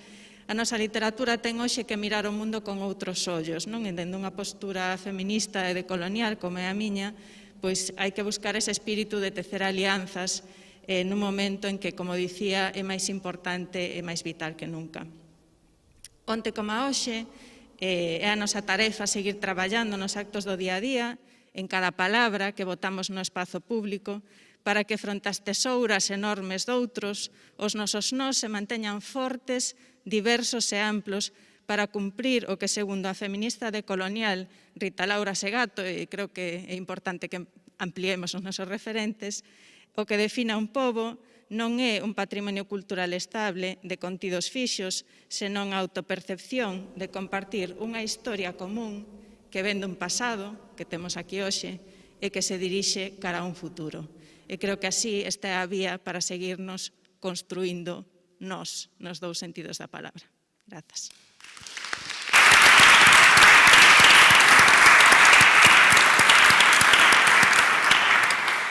Pois sí que a maiores de escribir moi ben, tamén fala moi ben. E ademais tomando a palabra por parte de todas esas mulleres que representan a escrita galega neste momento. Tamén me apetece saber algo sobre o mundo da creatividade. É dicir, ese mundo da ilustración, da viñeta gráfica, como está agora, cal é a presenza tamén das mulleres, que herdanza recolleron desa xeración Nós. Diso Kiko da Silva creo que sabe tamén bastante. Bueno, antes de nada, desculpade a miña salida antes, teño un probleminha de tensión. Ai, por que calor. Realmente, unha das cosas que me gustaría contar é a necesidade que temos neste país de principio moi multidisciplinar de considerar a cultura como unha industria. Neste país, as industrias nunca son culturais. Neste país, os cartos solamente chegan dos coches, da pesca, do agro, do leite, e a cultura non. Non hai subvencións para empresas culturais, solo para asociacións. E isto creo que temos que cambiálo. Eu veño dun gremio que é o da banda deseñada, que ten 120 anos de vida, no que cando eu comecei en Pontevedra, cunha xente de Ourense, facendo revistas, de banda, non había mulleres, só había unha rapaza que pululaba con nós, que se chamaba Emma Ríos. Hoxe en día gañou un Eisner, o premio máis importante da banda deseñada galega, perdón, galega non, do mundo, galega tamén, en Estados Unidos. E eu creo que as cousas se teñen que cambiar dunha maneira rebelde. A rebeldía dos que non nos conformamos co que temos. O igual que fixeron no 1920 todas estas persoas que se rebelaron por la non existencia de cultura na nosa lingua e de unha consideración e da importancia destas maneiras de ver o mundo. Actualmente eu creo que temos esa carencia dentro do noso ámbito cultural. Seguimos vendo a cultura como algo que hai que facer mentras un gaña as castañas noutra profesión máis seria. Seguimos vendo que a xente que se dedica a facer cultura o ten que facer arañando horas do sono ou do tempo libre. Mentras non cambiamos iso, vamos a estar facendo o que estamos facendo hoxe, que é voltar a reivindicar cousas de hai 100 anos vendo mínimas diferencias. as diferencias das persoas que sementan, que plantan e que anos máis tarde temos que voltar a recordar que sementaron e que plantaron e que temos que voltar a regar. O importante, o interesante sería que nós agora mesmo non estuveramos dicindo que temos que voltar a plantar, sino que estuveramos nas ponlas deses árbores dicíndolle aos que veñen debaixo que temos que facer que esa árbore creza máis arriba e axudarlles a subir. Eu, dentro do meu gremio, sinto que moitas veces nos esquecemos de que non somos individuais, de que somos colectivos. Eu creo que esta pandemia nos está facendo ver que somos humanos colectivos e que sin a colectividade non podemos funcionar. E unha das cousas que creo que deberíamos de empezar a tomar nota é que a cultura ten que ir da man, toda. Todos os gremios, os que están aquí e os que faltan, deberíamos de facer forza todos a unha e intentar pedir un respeto pola nosa profesión. Eu, durante o confinamento, tuve encontros virtuais con moita xente de distintos gremios e unha das cousas bastante desesperanzadoras daquelas conversas era a sensación de poucos mecanismos sociais de protección laboral da xente da cultura. Estamos moi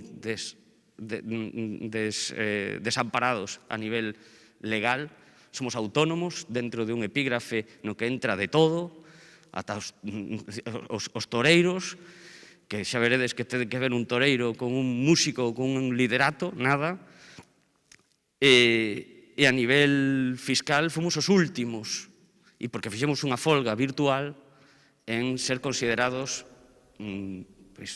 necesarios e que tiñan que darnos tamén algunha axuda, algúns nin sequera o conseguiron, para poder sobrevivir aqueles 4 meses.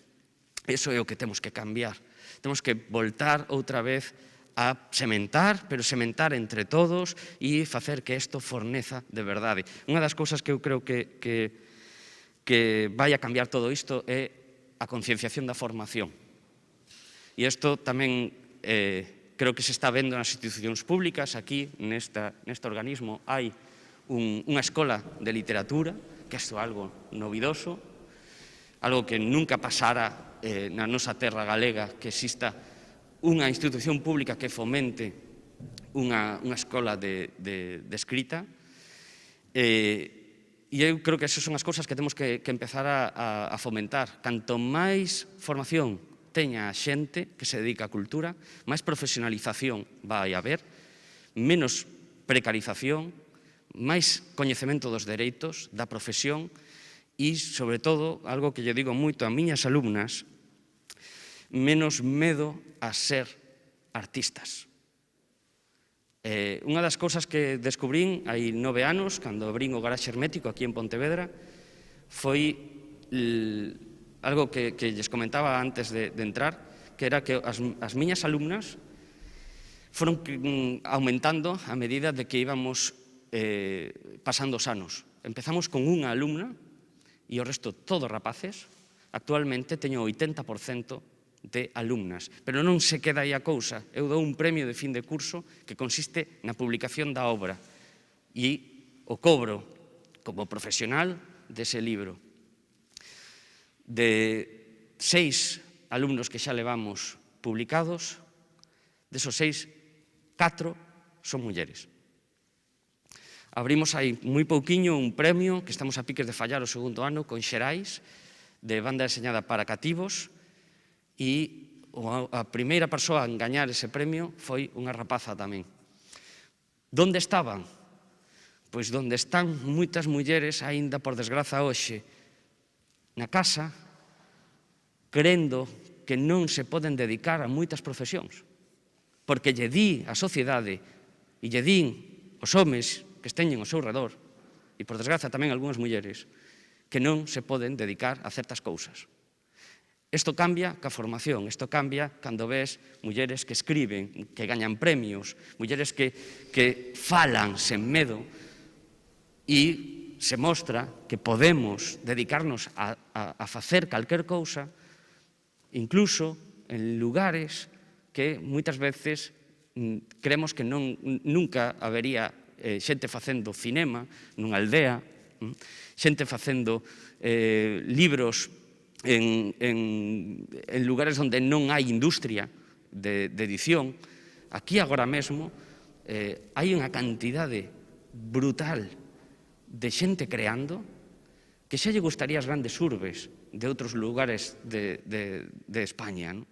E, sin embargo, non lle damos importancia ata que os recoñecen a nivel internacional, ata que chegan os premios e os grandes medios de comunicación o poñen en titulares. Eu creo que esas son as cousas que temos que empezar a cambiar. E respecto a relación de nós con nós, eu creo que hai un factor importantísimo tamén que é a propia cidade de Pontevedra. Eu creo que empezamos a ser conscientes de que Pontevedra non era solamente a capital. Pontevedra era unha cidade no que a cultura estaba en cada esquina e en cada rúa da vila. E sigue sendo así. Temos Facultade de Belas Artes, temos Salón do Libro, temos un montón de eventos culturais todos os días, tantos que moitas veces non podemos ni sequera ir a todos, non? Que moitas veces se queixan os xornalistas que din, pero non poñedes todo ao mesmo tempo, que non podemos ir a todos, non? E iso é o que temos que tamén gabarnos. As cidades non solamente o bonita que está, a boa gana de circular pola vila, non? E o bo mercado que ten unha cidade. A cidade é o lugar onde está a xente, onde a xente quere estar. E eu creo que un dos éxitos que ten a cidade actualmente é que a xente quere vir a Pontevedra porque se está ben e porque hai cousas e un se divirte e pode ter para escoller. Se somos conscientes diso, a pesar da pandemia que temos, eu creo que a recuperación vai ser moito máis rápida. E se somos conscientes de que o que sementamos hoxe non se vai a perder cando morran as persoas, que as institucións públicas van a apoiar aquelas cousas que as persoas poñen en marcha, non estaremos laiándonos de los primeros de, las primeras de. Esas cousas poden cambiar se nós facemos que cambien. E eu creo que o que deberíamos de pensar todos ahora mesmo é cantas veces sementamos e deixamos morrer as plantas. Fagamos que esas plantas florezcan, crezan e nos den cobixo nas súas ponlas. Moitas grazas.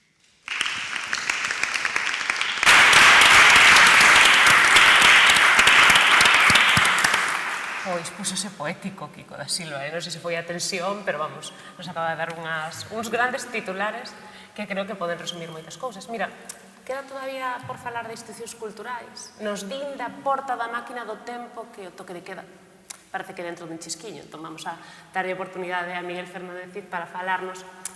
Eu quero saber cal é o papel das institucións culturais ou cal debe de ser neste momento pandémico, crítico, pode que de inflexión, e tamén o teu punto de vista tamén como comisario, como historiador da arte, como crítico, dese pulo de mulleres que temos tamén con ese 70% de artistas en Belas Artes.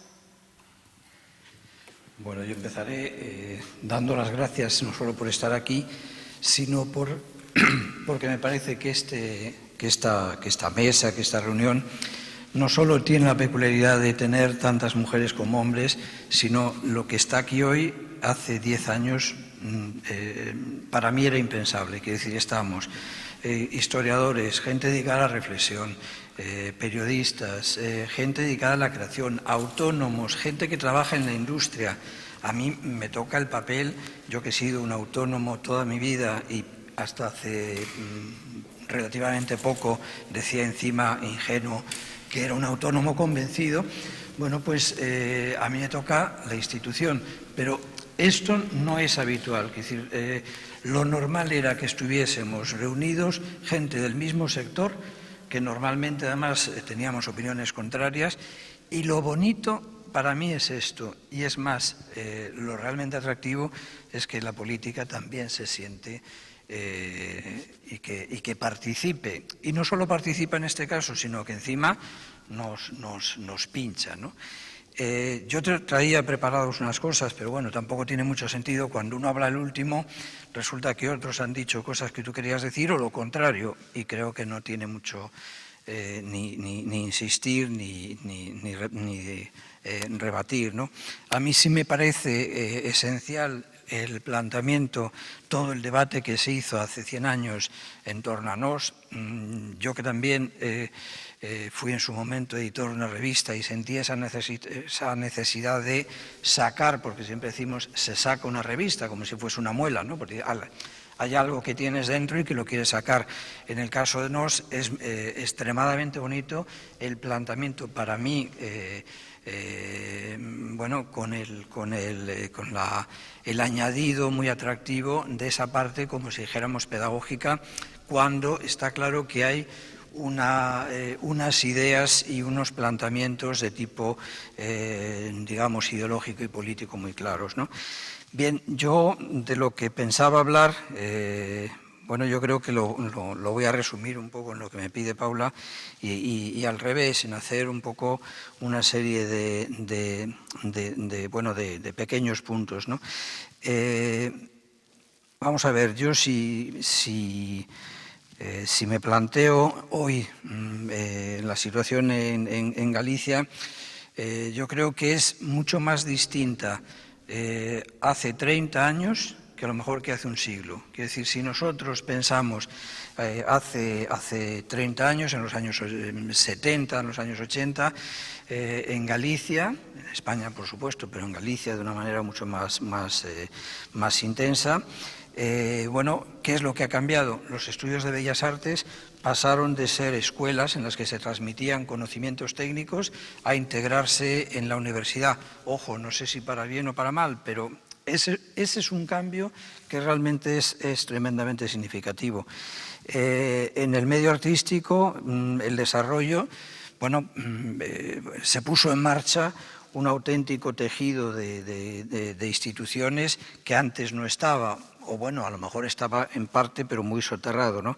Basta recordar que instituciones culturales existían a mitad de los años 70 en esta ciudad.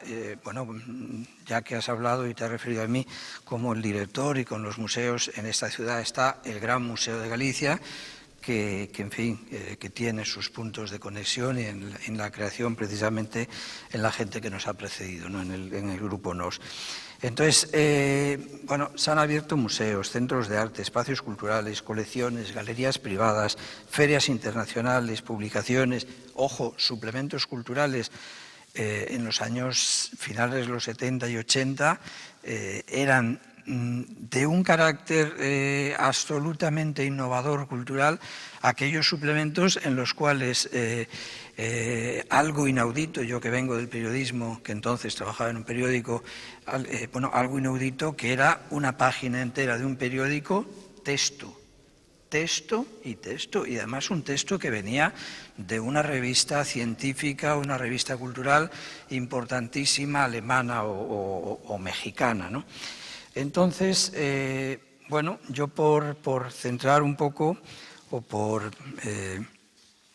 plantear, bueno, siguiendo un poco el planteamiento, cosas que se han dicho por aquí, pero centrárnoslo un poco más y por darle otra vuelta, vamos a ver, nosotros todos los que estamos en el mundo cultural hablamos en unas claves que nos entendemos y las tenemos como muy asumidas, pero ojo, sabemos que partimos de una historia casi de estabilidad, de un relato como muy lineal, la historia contada como por una sucesión de épocas, el arte por una sucesión de estilos, lo mismo la literatura. Y todo eso yo creo que está claro también que hace un par de décadas ha saltado en crisis, no para negar, como parecía que se hacía antes, los principios y poner otros, sino para revisar las valoraciones y cómo se contaba. Y ahí es donde entra para mí esa cuestión central que es hoy en una institución cultural, que es la presencia de las mujeres. Yo creo que las instituciones culturales, especialmente las públicas, deben ser, piense lo que piensen sus responsables, igualitarias, ecológicas, comprometidas con el medio natural, con un futuro que sabemos que está en peligro y aspirar claramente a una incidencia social, ¿no? Para esto no hay excusas. Quienes programan actividades lo deben hacer desde la conciencia de que, por ejemplo, hay que reconocerle a la mujer el lugar que tiene. Unos lo harán de forma explícita, otros incluso con una vertiente casi de incidencia política, ¿no? Otros practicando una especie de ánimo de normalidad.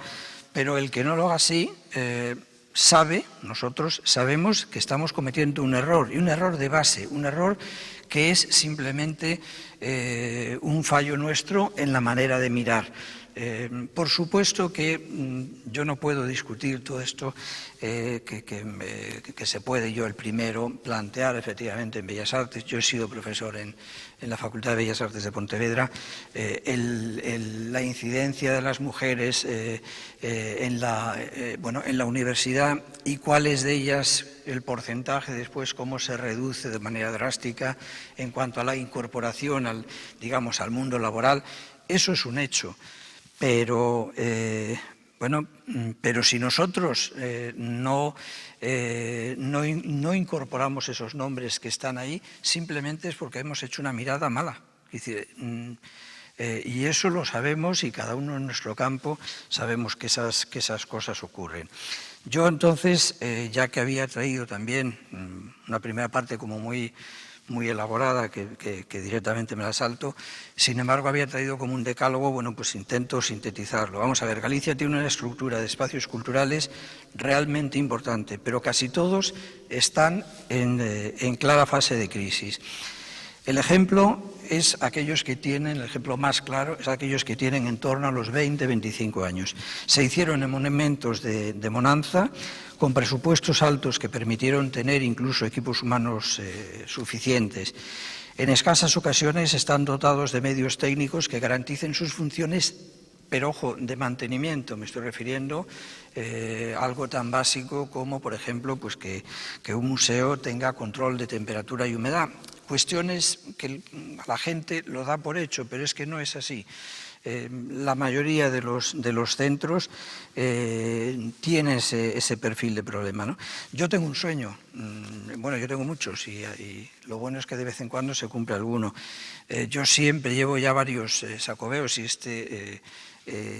tardó mucho en llegar, en que pensaba que lo que podía estar muy bien es que un sacobeo nos despertáramos con que la programación de ese sacobeo consistiese en haber hecho previamente, como si dijéramos, un recuento de todo ese aparato cultural que hay, de todos esos espacios, analizar qué problemas tienen, mínimamente ponerlos en valor, darles impulso, y que cuando se entrase año sacobeo lo que pudiésemos ver es eso que tenemos, que es importantísimo, que de verdad que es que en otras zonas no los hay, no hay esos apartados. Segundo, la cultura gallega sigue siendo muy mal conocida fuera de Galicia.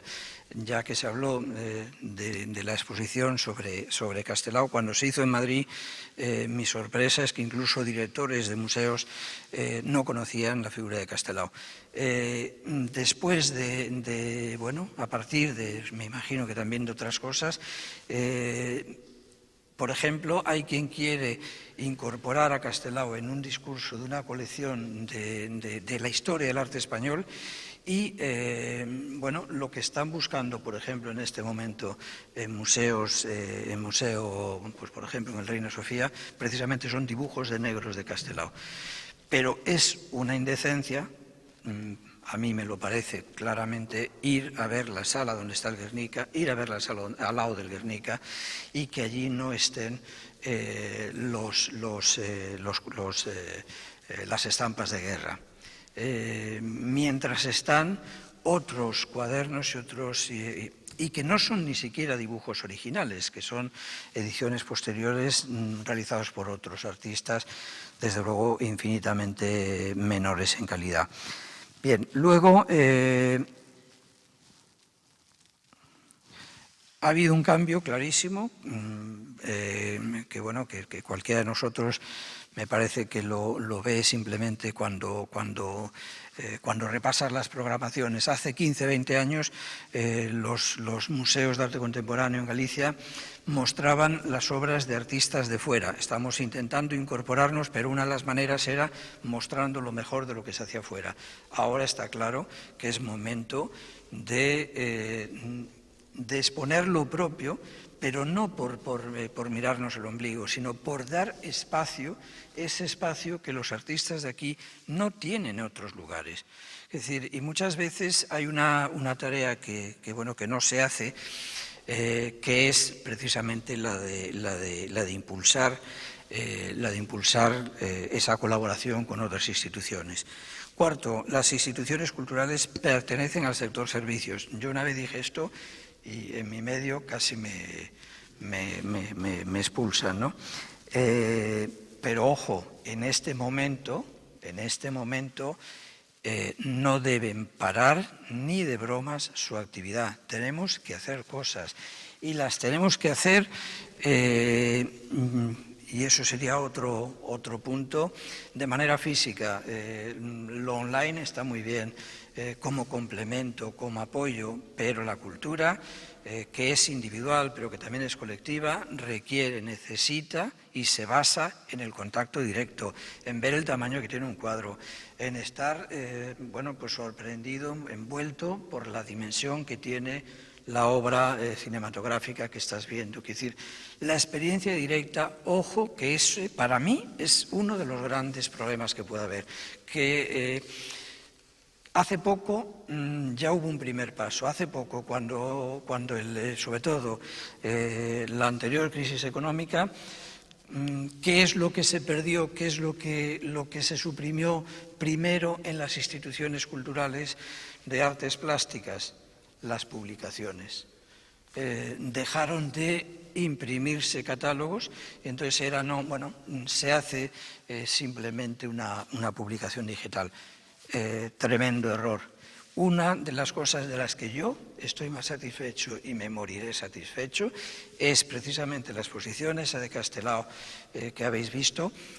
El reto, lo que convertía ese proyecto en una provocación que a mí me interesaba mucho, era conseguir que todas esas son una carpeta, esa carpeta unida a las obras completas, por supuesto en gallego, de Castelao, a unos catálogos, al facsímil del Albornoz, eso está en todas las bibliotecas de todos y cada uno de los institutos Cervantes. Con lo cual, ahora cuando alguien vaya por los 5 continentes, hay ahí una documentación. Eso se puede volver a hacer. Eso se puede hacer con la Generación Nos, con la revista Nos, papeles de cultura gallega. Hay un campo ahí de trabajo que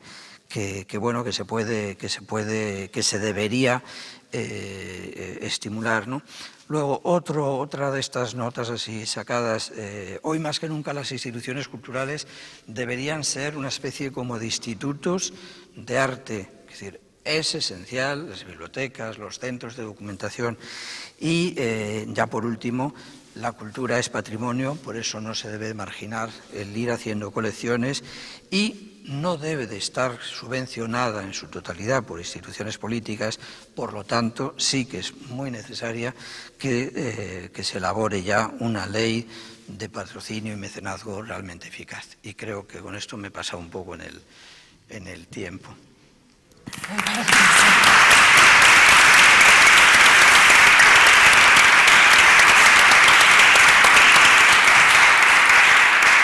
Como nós temos o problema da porta do tempo que se nos pecha moi pronto e ademais tedes o toque de queda que perdona para unha muller para unha vez que nos convidades, non sei se alguén ten algunha cousiña que queira remarcar, puntualizar de xeito moi breve, pero que considere interesante. Xa sei que estamos metendo un chisquiño de presión por isto da presa, verdade? Pero que aquí estes compañeros de protocolo tamén nos están mirando. Sí, nos están vendo mal, pero que certo. Respecto a estas reivindicacións das que comentaba ahora o compañeiro, o IVA da formación non regrada artística é o 21%, é un escándalo que a formación que se está ofertando dende a propia creatividade, e eu o digo porque o vivo nas miñas carnes e sei de outras escolas neste país que ensinan o que non se ensina nos lugares públicos, é un roubo directo ao propio futuro artista que teña que pagar 21% de IVE. É algo incomprensible. Son das cousas que eu creo que deberíamos de reivindicar todos como cidadáns, e isto vai máis alá de calquer visión política. Que a cultura non pode ter o 21%. É imposible, non debería de ter o 21%. É máis, deberíamos de baixar incluso o 4% dos libros para que a xente lea máis. Aquí se lee pouco. E non é porque sexan caros os libros, é porque non se está fomentando a lectura dentro do ámbito educacional. E outro pequeno detalle ten que ver tamén ca maneira de gañarnos a vida os autónomos, porque ao final os creadores, a gran maioría, somos autónomos. Os autónomos temos un problemiña, que é que non vivimos todos os meses da mesma maneira, porque hai meses que hai traballo e hai meses que non hai traballo, e esa intermitencia necesita xa de que se poña en marcha o Estatuto do Artista, que está aparcado, aprobado por todos os partidos políticos dentro do Parlamento, esperando a que o activen. Entón, eses dous elementos eu creo que deberíamos de solventalos xa antes de que acabe a crise do coronavirus, porque son o que nos vai facer que sobrevivamos, se non acabaremos traballando, non sei, nuns Burger King ou nuns grandes almacenes para poder subsistir, e no rato libre escribimos unha novela, facemos un cómic, unha obra de teatro. Eso é das cousas que serían terribles para a nosa sociedade e deberíamos de reivindicalo. María? Dicir unha cousiña, dúas realmente, o fío disto. Eu entendo de onde nacen estas reivindicacións, pero creo que, como defendían estes señores e señoras, a cultura forma parte da sociedade, non está por enriba dela, e, polo tanto, non se pode poñer o traballo cultural nin por riba de outros traballos, nin considerar que non formamos parte da mesma sociedade. Non estou, por exemplo, nada de acordo con dicir que a literatura non se promove. Claro que sí, no ensino hai moitas persoas, moitas docentes e activistas que están traballando con nós para levar a literatura ás aulas. Os problemas creo que están noutros lugares, pero non podemos defender o noso sen recoñecer o traballo de que nos acompaña. Entón, eu sempre defendo que, como alguén que traballa na cultura, estou traballando co resto da sociedade tamén. Non estou traballando nin por enriba, nin por diante. Creo que temos que tecer ese tecido común, temos que facelo o noso traballo. Penso que o traballo de sementar é un traballo que non remata nunca. Isto tamén nos lo explican os feminismos decoloniais. Non podemos ter esa visión de batallas que gañamos e que rematan tan patriarcal e pensar máis que a sementeira é o que conta, non tanto estar en riba da pola da árbore, senón estar sementando, que é o que despois vai producir. E a última cousa que quería dicir, para que estes señores tamén entendan que a nosa identidade se ampliou, pois era dar as gracias ás intérpretes de signos que están aí dende hai un montón de tempo. Eu son intérprete de linguaxe falada, é un traballo moi complicado e que axuda a que a nosa identidade tamén inclúa a moitas outras persoas que mellor na época de vostedes pois era máis unha cuestión que non tiñan tan presente, e que creo que no noso día de hoxe do 2020 é fundamental tamén esa visión máis ampla de quen somos. Afonso? Eu simplemente Simplemente quería que non rematas este acto sin un recoñecemento aos rapaces e a xente nova que traballou en nós, porque no fondo foron os que nos transmitiron a nós a memoria de nós. E estou pensando en Antón Fraguas, estou pensando en Filgueira Valverde, en Bouza Brei, en Xoaquín Lorenzo, en Isaac Díaz Pardo, que antes falamos, porque hai unha non só unha resiliencia enorme da xente que traballou en nós, agás, obviamente, os exiliados ou os mortos, que fixeron que sempre continuasen ese esforzo. E eses que eran os rapaces novos da revista, eses rapaces novos que tamén traballaban na editorial de Casal, son os que nos transmiten a nós eso. Entonces, ese recoñecemento creo que é preciso. E despois, un detalle, simplemente, que aquí, destas persoas que falaron, todas teñen fundación, hai unha fundación Vicente Risco, hai unha fundación Castelao, eu son secretario da Fundación Otero Pedrallo e creo que é preciso, de alguna maneira, que todas estas fundacións traballen xuntas de forma coordinada, non sei se integrada plenamente, pero é así, porque senón o minifundismo cultural é algo que non funciona. E se eles se uniron para traballar, é un exemplo que debemos de seguir hoxe os que estamos, de alguna maneira, relacionados con esa boa manipulación, no bo sentido, de tocar e de poñer en valor a memoria e o esforzo desta xente. Gracias. Seguramente se poñedes presidentas ao frente, eso vai ser posible inmediatamente. Que se esas fundacións tiveran mulleres de presidentas, seguramente eso xa estaría feito. E se cadra convidaríannos máis veces a vir dende 1920. Ou non. Ou sí. Santas artistas. A verdade é que falamos de xeración nós, falamos da xeración nosoutras, e temos a dúas artistas que levan traballando desde o primeiro momento, e quero que lle demos un forte aplauso a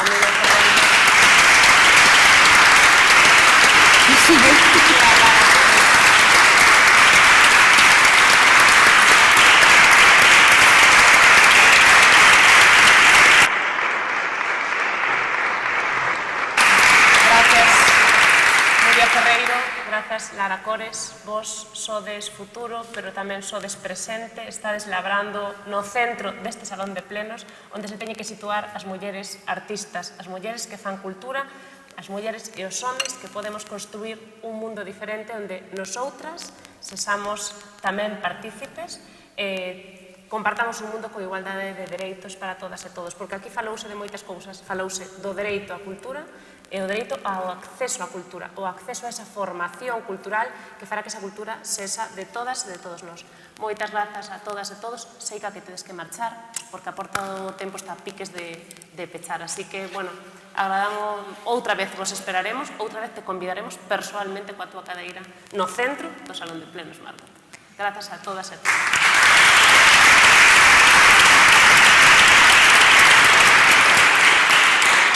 Marchamos contentas, vimos que aquí na cultura de 2020 tamén hai nivel. Agora, se pretenden que os conviden de 2120, tampouco relaxedes, tampouco nos relaxemos. Graciñas. Vémonos logo. No.